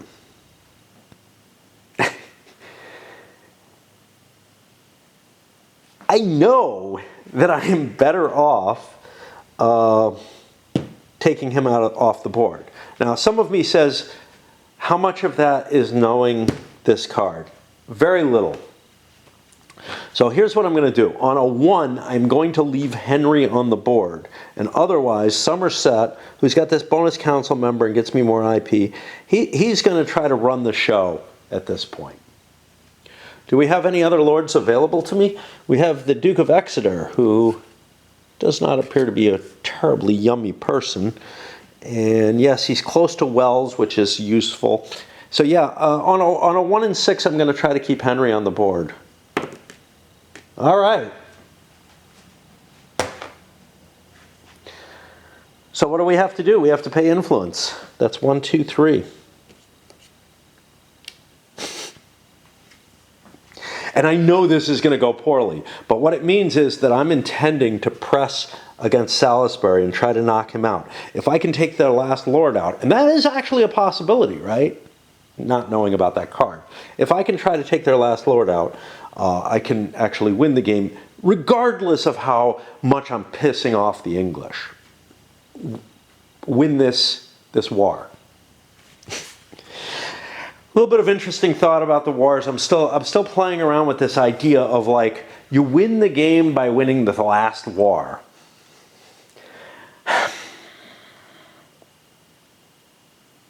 If you look at who won the game, it's the Lancastrians, with Henry Tudor.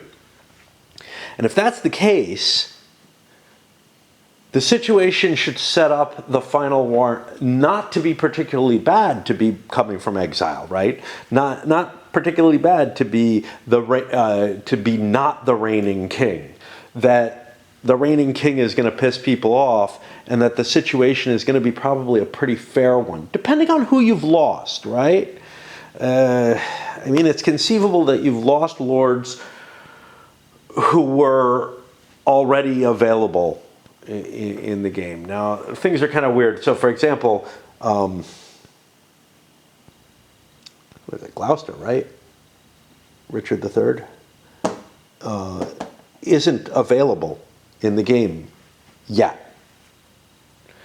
I think he's an adult already. Yeah, not by much. No, he wouldn't be. Like, Edward of March is like 18 at this point. So yeah, it's right that Gloucester wouldn't be an effective leader yet. Okay, good enough. But what I'm just saying, okay, so the main point though is that like, it feels like you play 2 setup scenarios to just play that final war. And I don't find that particularly appealing. Like, I'm not taking final victory as the only thing of interest in the game. I'm taking the intermediate points as of some value. So if the Lancasters win this first scenario, that is something good.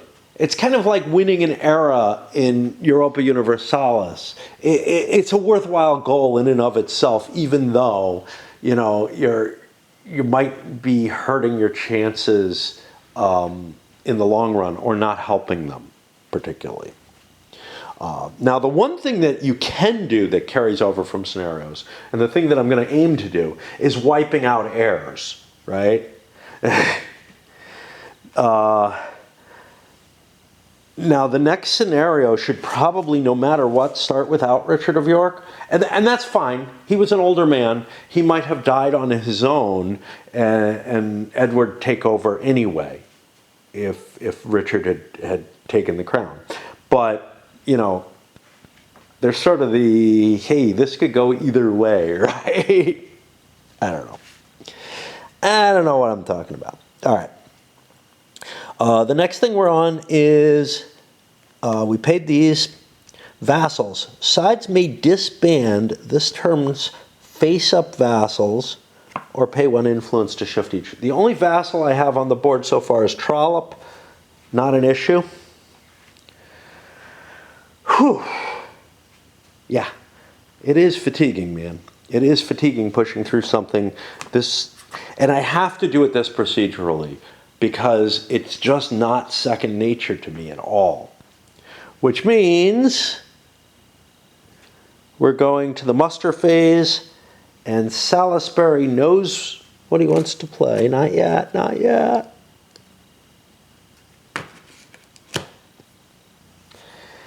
His most important thing, I feel, is bringing Warwick into play. I have an influence of 3, so I am going to be trying to check influence to levy a ready lord at free seat. Now this is a check influence. That means it costs me 1 to do. Or gives 1 to the opponent. See, when I say it costs me 1, I want to move this marker down in the wrong direction. I have a 3. I'm going to pay another 1 to bring it up to a 4. Because this is a big deal. I get them. I do what I think I need to. I put a little marker here. Calais has a different image than any of these. It is not a town, city, or fortress. Like Harlech, like London, it's got a different image. It has to be treated differently. This is important because they have their own valuation. They don't get marked on there or anything. And they have their own special capabilities listed down here of some importance. So I thought I did everything. You know, I set these guys up, I put him on here, I put the marker here, but I'm not sure. And this is important because, yeah, if I am doing this, I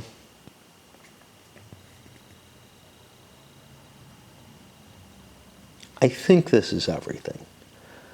But I kind of want to look and make sure.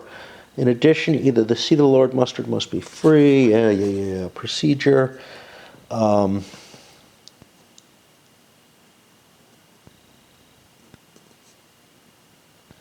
Place him where he starts. Mark that stronghold with friendly. If any enemy lords occupy that lord's seat, instead place him somewhere else. Okay, good enough. Okay, yeah, I took care of everything.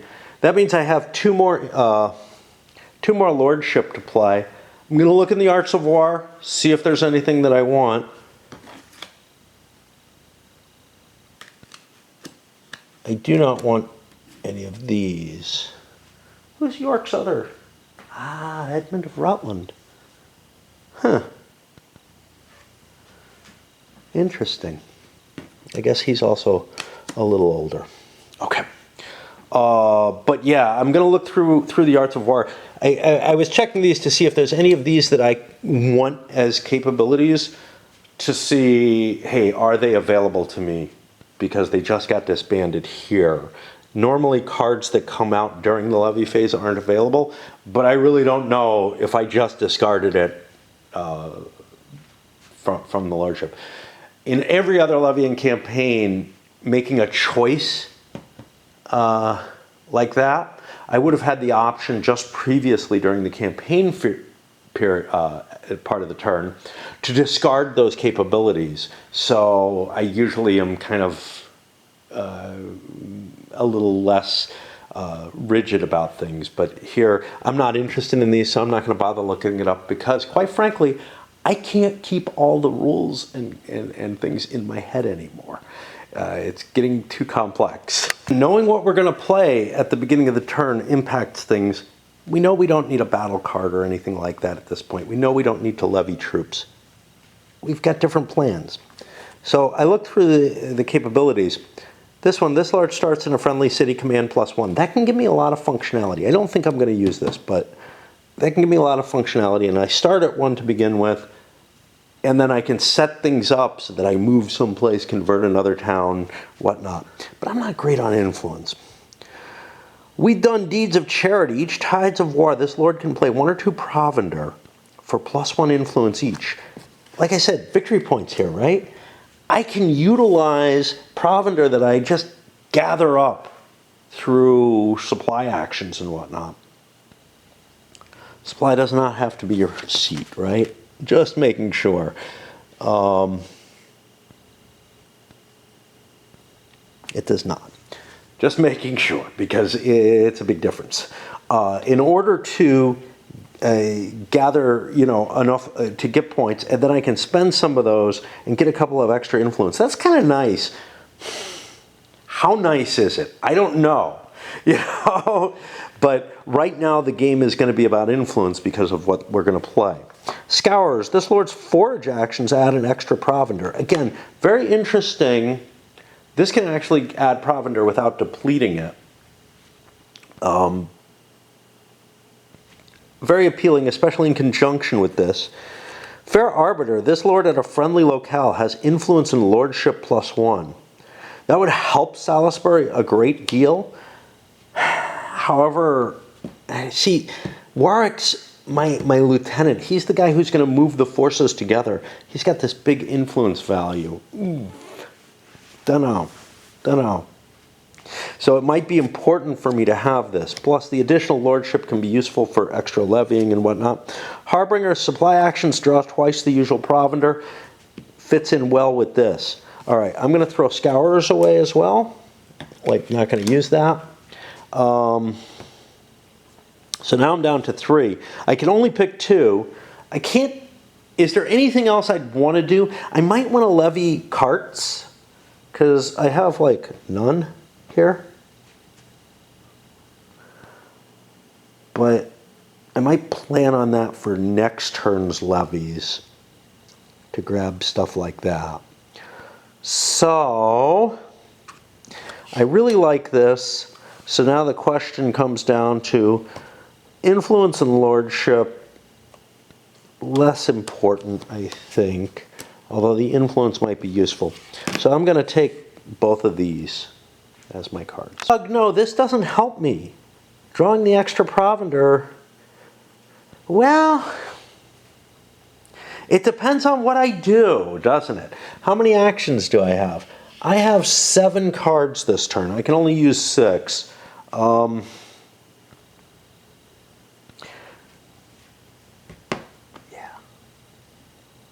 Oh, Jesus. I want both of these. I don't want just one.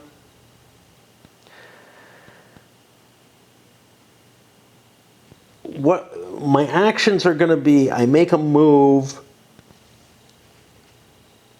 I need to get supplies. And then, and I can only carry 1 supply if I make a move. Oh boy. Oh boy, oh boy, oh boy. I just don't think I can do it. What if I do the Scourers instead? Did they help? If I do the Scourers,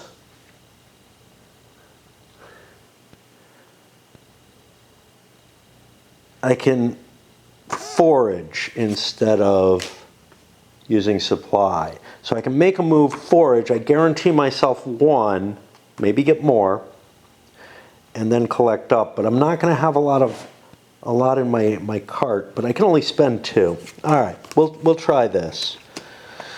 Oh boy. Right side, my pillaging means I don't get to do any levying. Well, I do. I get to levy to try to persuade. These cost influence, though, don't they? I always forget there's so many things. Parlay. Pay for ways to add or remove favor. Check influence. I have to check influence. That means it's going to cost me. So what do I got here?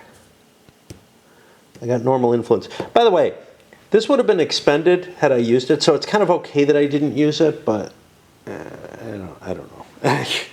It sucks because it's taking up a space. I didn't realize I'm having reading comprehension issues. So if I convert things, I can get more carts, which will help. I need money, though. I need money.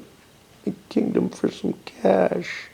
Right now, Somerset has less carts, feel like I have a pretty good amount here, although he needs them more. So I'm going to spend 1 influence to try to convert Shrewsbury. Okay. We get it in one direction. Cities count goes down to 0.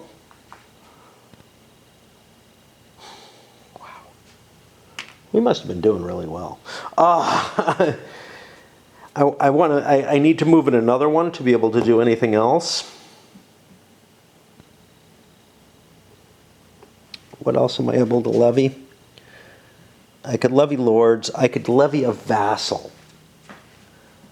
Are there any vassals I want that I haven't pissed off yet? Oxford is a possibility. That's aligned with me. That, I think, is my only oh, Westmoreland up here. How do we levy vassals? What do we need to do that? We don't remember. We sure don't remember. A lord or a friendly locale can use a levy to attempt to muster a vassal. The vassal's markers must be in the map. The seat stronghold has to be friendly and free of enemy lords. I think you can take them from anywhere.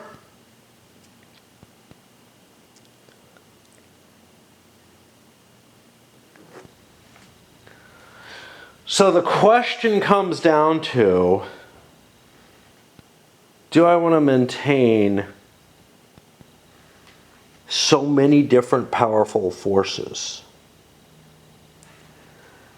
I am going to spend one of these commands for Somerset. I don't know. Henry needs to tax. Where am I going to get money from? That's the big problem. I need lots of cash. The only way of getting cash is taxing and pillaging. And pillaging is very, very bad. Pillaging is terrible. Although if I'm pillaging in enemy territory, it's not that bad. If I'm pillaging in non-enemy territory, I'm turning an enemy.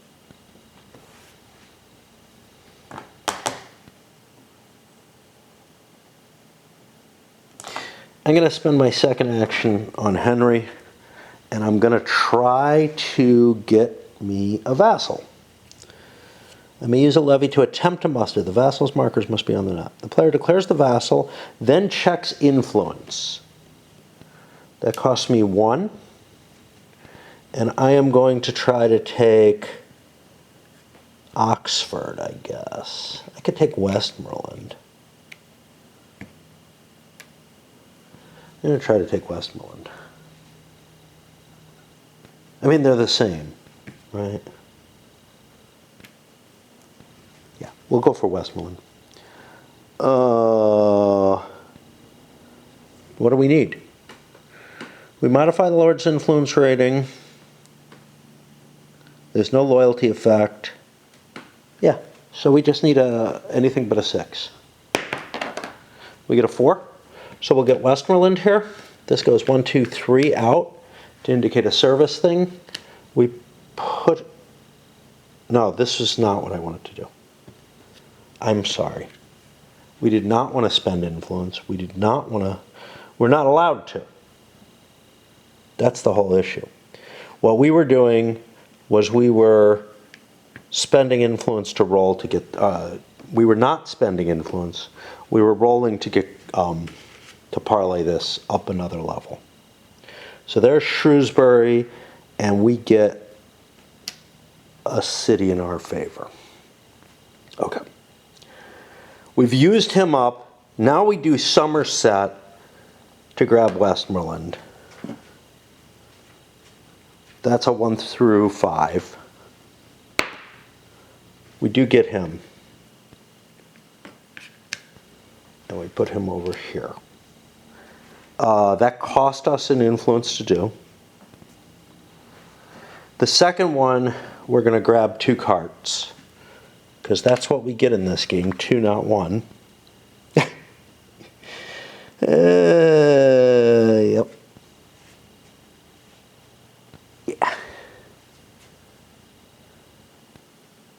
and we put that here. That's both of these. Now I have him, and he gets to start with his full 2 lordship to begin with. And what does he want? Well, I have enough carts to carry my provender right away. I am going to try to levy Oxford. That cost me an influence point. And we're out! We succeed. I probably should have thrown an extra influence point in. Oxford shows up here and over here. And yeah, we're levying from different sides of the board. Doesn't matter.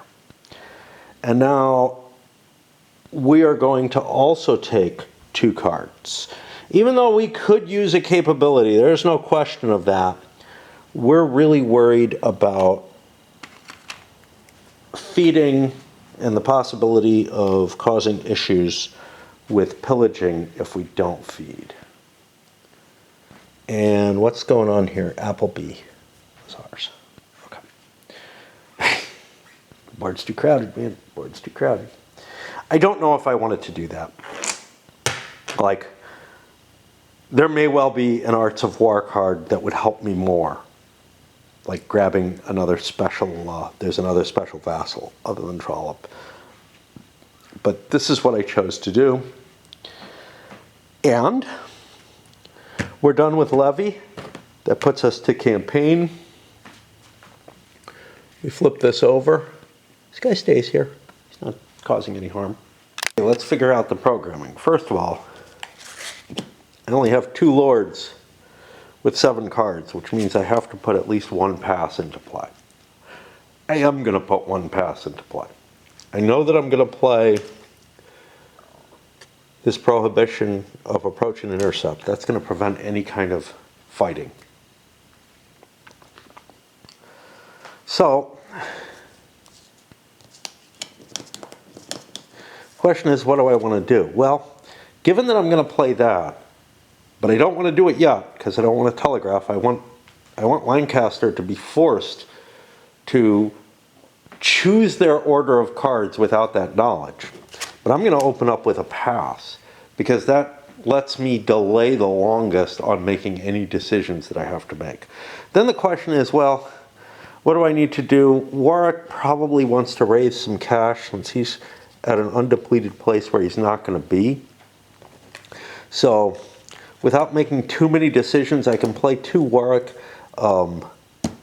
taxation cards and grab some coin, exhausting his seat, but that's okay. Salisbury, I probably want to get, oh, see, this is going to suck. Is tax use your entire card? Now, tax just uses 1 action. So first one, I'll be taxing twice.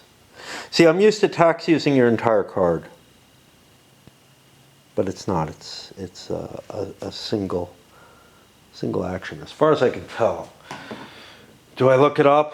Yeah, I guess I have to. Taxed locale not exhausted. That's going to be exhausted, I bet, yeah. 4.6.2. Maybe not, maybe not. Well, 4.6.3 is tax.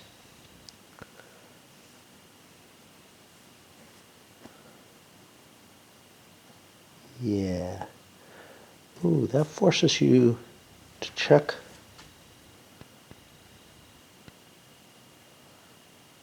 No, you only check at a vassal seat. Okay. Worried about expending influence here. Do I have any potential vassals? I don't know. Suffolk likes me. So that first move is going to get me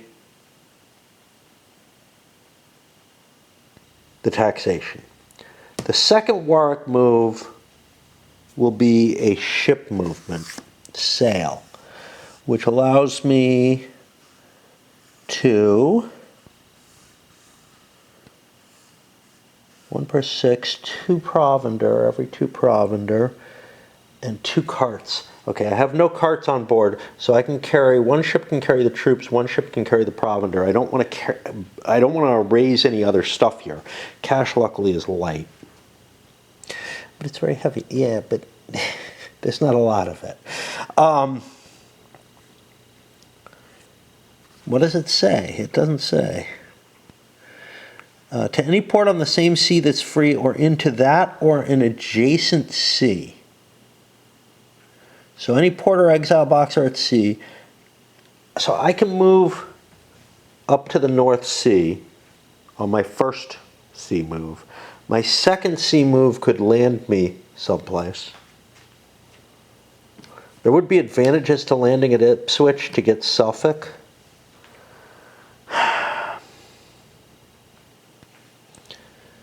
The problem is Beaumont here is aligned the other way.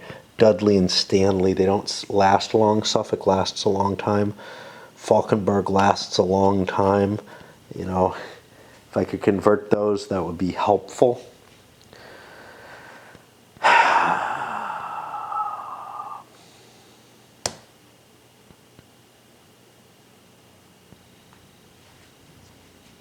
If I land at Ipswich, I could convert Ipswich and then sail up here with a third move, I say. And then I'll put the Salisburys afterwards without thinking too much about what they're going to do. I'm okay doing all the work moves first. Which puts me to what the hell I'm doing here. Here I've got 9 cards available, 7 of which to split. So that's going to be a little easier. By easier, I mean harder. So my plan with the Lancastrians is Shrewsbury is mine now. Do I have enough food? I have enough food. My plan would be to move to Chester, so I'm going to need a Henry for that. I might slip some Northumberlands up there first, you know, to go earlier. But I'm going to need a Henry up there to move me to Chester. That'll feed me.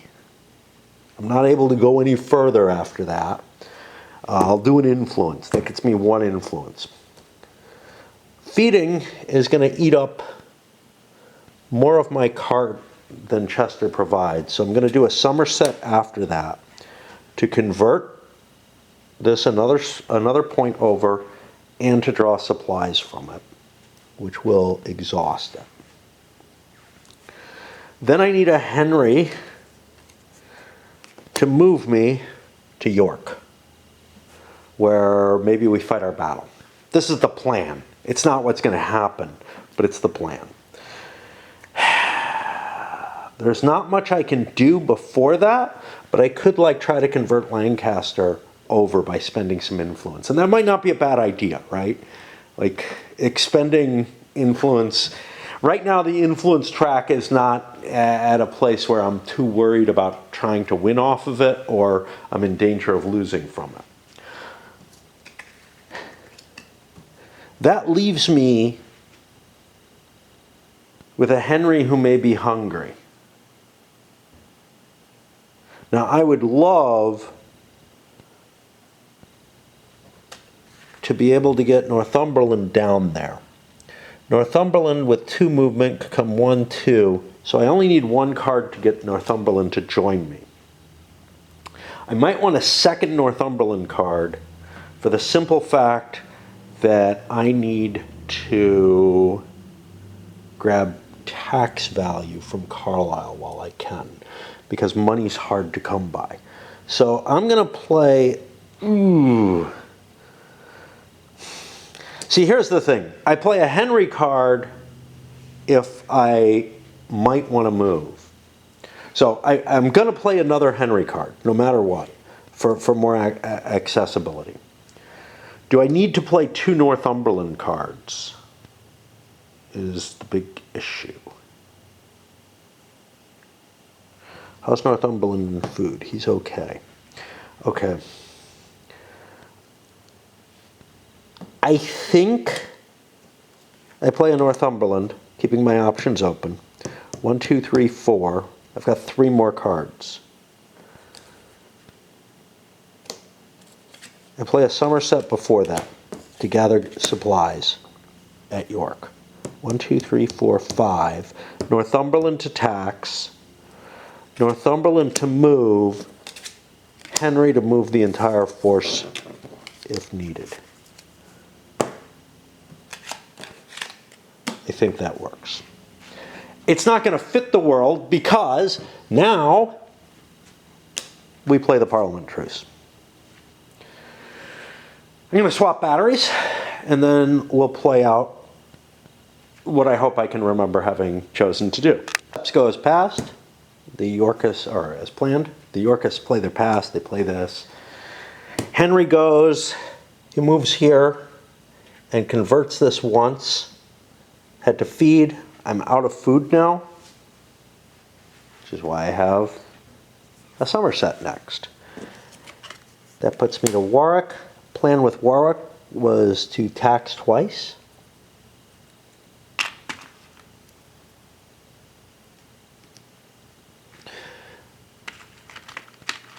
Exhausting the area. Don't have to make an influence check for that. The plan with Somerset. Well, see, Somerset's facing something different now. Maybe I shouldn't have done what I did, given when this was played.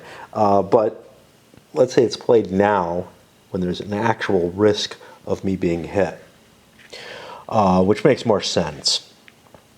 Now I'm here, I still want to do a Somerset influence here, giving me another city, and collect goodies, which is supply at a city is 2 provender. Make that a 4 there. You got that same weird situation where, like, this becomes inextricably linked. It can do more, but it's all one force, really, because it has to be timed together, and you have to interleave these things. Puts me to another Warwick. My plan was to go to Ipswich, so I can sail to an adjacent sea. I gotta remember how this works. May use to move directly to any port on the same sea or into that or an adjacent sea. Or if sea, okay. So I could sail to Dover or out to the North Sea.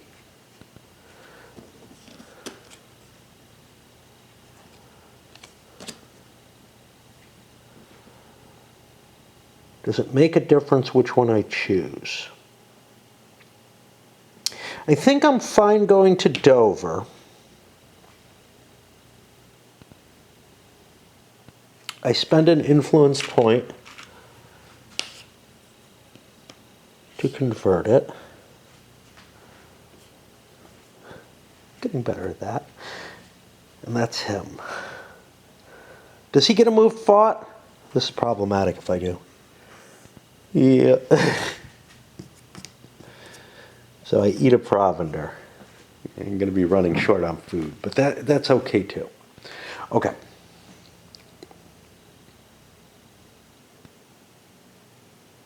Yeah. There are no locations that sit on both multiple seas, which is kind of interesting. I'm used to that, being able to do something special. Now we're on Henry, and he's got a tricky issue here. What am I trying to do with Henry?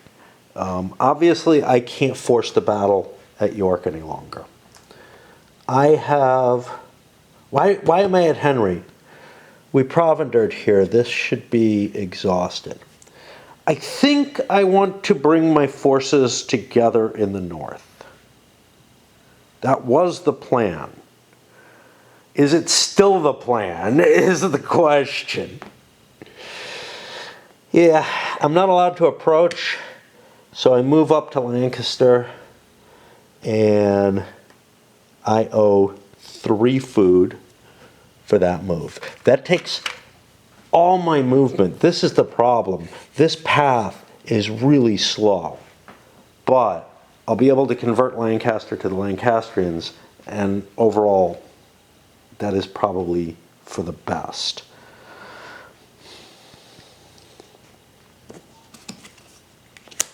Next Warwick. I have food. I converted this. I sail into the North Sea. I'm out of Warwicks, though. That's one action.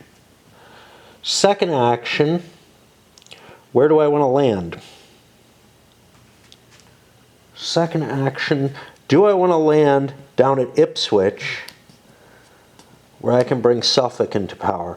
You know, with him moving up to the north, I think so. So I will land here. I moved fought. I have to eat. Go here. Somerset.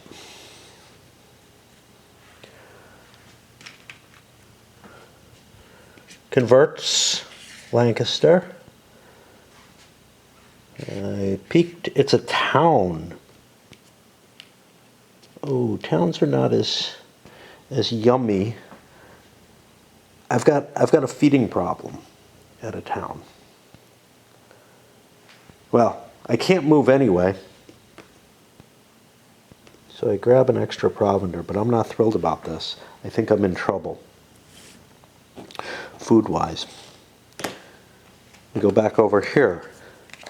Get a Salisbury. Now we have 3 more stakes to go. My plan is to gather Salisbury with Warwick, which I think means, what do I have? I have no food whatsoever. I have no money.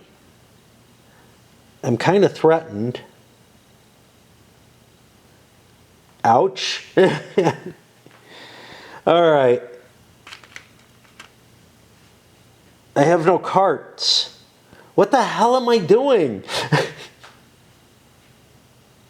Good Lord. I have the Scourers. Those are going to help me next turn. So what I'm going to do is I'm going to tax twice and grab a pair of coin.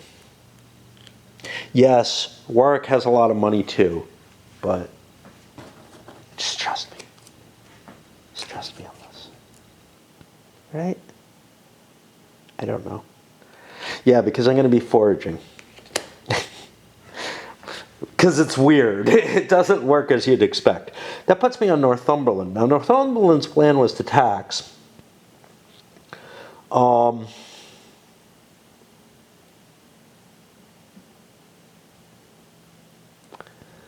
can tax once. What the fuck? Are these really, these are all ones, right? No, this is a city. This taxes for 2. York was a city. It taxes for 2. God damn it. Who else taxed? Warwick taxed at Calais. He taxed once. He had 2 coins. Calais brings an extra coin in. We're forgetting the resource production here. York, I taxed twice there. I look for a 4 coins. There it is. And put it here. Right? Yeah. Okay. Because I don't have the carts, so I can't really haul a lot of food around anyway. Now, I don't know where I am on Northumberland. I think I taxed once for 1 coin. I should actually be getting 2 from there. Because the valuations, I just can't remember them. So that was 1 tax, but I have a move left. What do I want to do with my move? I have another Northumberland, and then I have a Henry. I think I take my move to get to Appleby. That's going to eat. Go back over here. Just checking to see, do I have any capabilities or anything out there that are going to screw with this? That puts me on another Salisbury. I'm allowed to move with Salisbury. 1. I have a moved fort. I don't have any food. It's time to forage. These guys get me 1. I am at a neutral locale. I succeed on 1 through 4 to get another 1. I do. I feed with 1 of those 2. And I've used my 2 actions to get me here. At Peterborough. We flip 1 here, it's another Northumberland. Northumberland's plan here, I'm at a vassal, I could keep taxing. I'm at a village.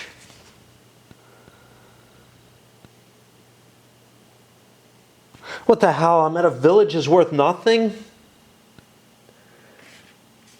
No, it's a town, it's called a town. It's only worth 1 provender for each. But this is the only place Henry can go. So I am going to deplete that completely. Grabbing 2 more provender. And I hope I'm not fucking up like it seems so likely. But anyway. And we're denuding the north. God damn. Oh boy. We come over for the last Yorkist card. It is a Salisbury. What have we gotten? We should have a depleted marker here. The one in Ely is actually there. We should have a depleted marker here. Salisbury has 1 provender.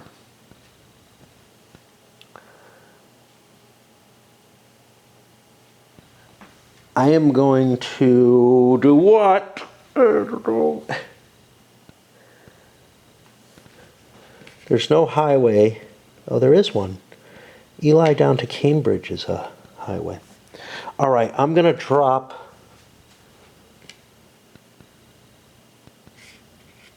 one of these here for a city. It's not good. I move as far as Cambridge, which requires me to eat. Then I'm not at a friendly location. Instead of grabbing Peterborough, we'll grab Cambridge. So that city goes back, but towns drops to 0. And this is actually probably better because I get more points off of it. It's just, I'm not planning on going back up here right away, so whatever. Okay. So we've grabbed that, and we should be done. And now the final Lancastrian card is a Henry. I need to move Henry. Henry has not enough provender to feed, but he will when he reaches here. So we move up here using all of our movement on the green line, threatening York, and we end up spending 1 here, and we'll spend 2 off this, I guess. Doesn't probably mean too much because we've gathered all of our forces together into one big pile. Okay, we finish up the campaign with the Tides of War, which are not going to be anything special this turn. So lords in North, South, and Wales. We have a lord in the north. We have nothing. So that's 1 IP in favor of the Lancastrians. Dominating North, South, or Wales, I don't think anybody's got the territory there. Favorite London, our constant source of IPs. Favorite Calais is worth 2 as well, though. Favorite Harlech doesn't exist. Most favored cities. And then fortresses drops that by 1. And we keep this where it is. And I think I've kept up. Capability card text. Anybody got anything? Still got 1 for the Lancastrians. Giving me a slight edge. I'm still winning the the war for hearts and minds, such as it is. But that could go very wrong because I've got a lot of exhausted stuff up where I am. Jeez, man. Okay. That was the end, right? Influence rating for lords, not marked. We hit the next one. Disembark. If I hadn't gotten Warwick out of the ocean, he might drown. Victory. Nope. Grow. There's nothing special this turn. Waste. And it's reset time. I'm allowed to discard hold events if I wish. And this goes away. This goes away. And I don't want to get rid of any of my cards. So we move over to levy up here. We'll put a die up there just to help remind me of my location, even though it's pretty obvious. I'm at the right place. I want to remind myself because I have been varying a little bit. And what have we seen happen? Well, the Yorkists are trying to recover their situation by gathering down towards the south, where the Lancastrians made this weird march up into the north. And maybe we want to build up our power bases, but do we? Like, if I'm building up my power base to increase my influence engine, then I'm giving him time to do the same. And I outnumber him troop-wise. There's no question of that in my mind. I've got the Percys on my side. They've got a big force. I've got Henry, who has a bigger force than Edward had. I kind of know what Warwick has to begin with. He hasn't had a chance to levy anything else. Oh, March is gone. Yeah, all that's left is Salisbury, who is relatively weak. Somerset's weak, but not all that weak. He's got, 2 vassal cards. Of course, those are going to have potential costs. We'll see. All right, I'm going to load this one up, and then we'll see what happens.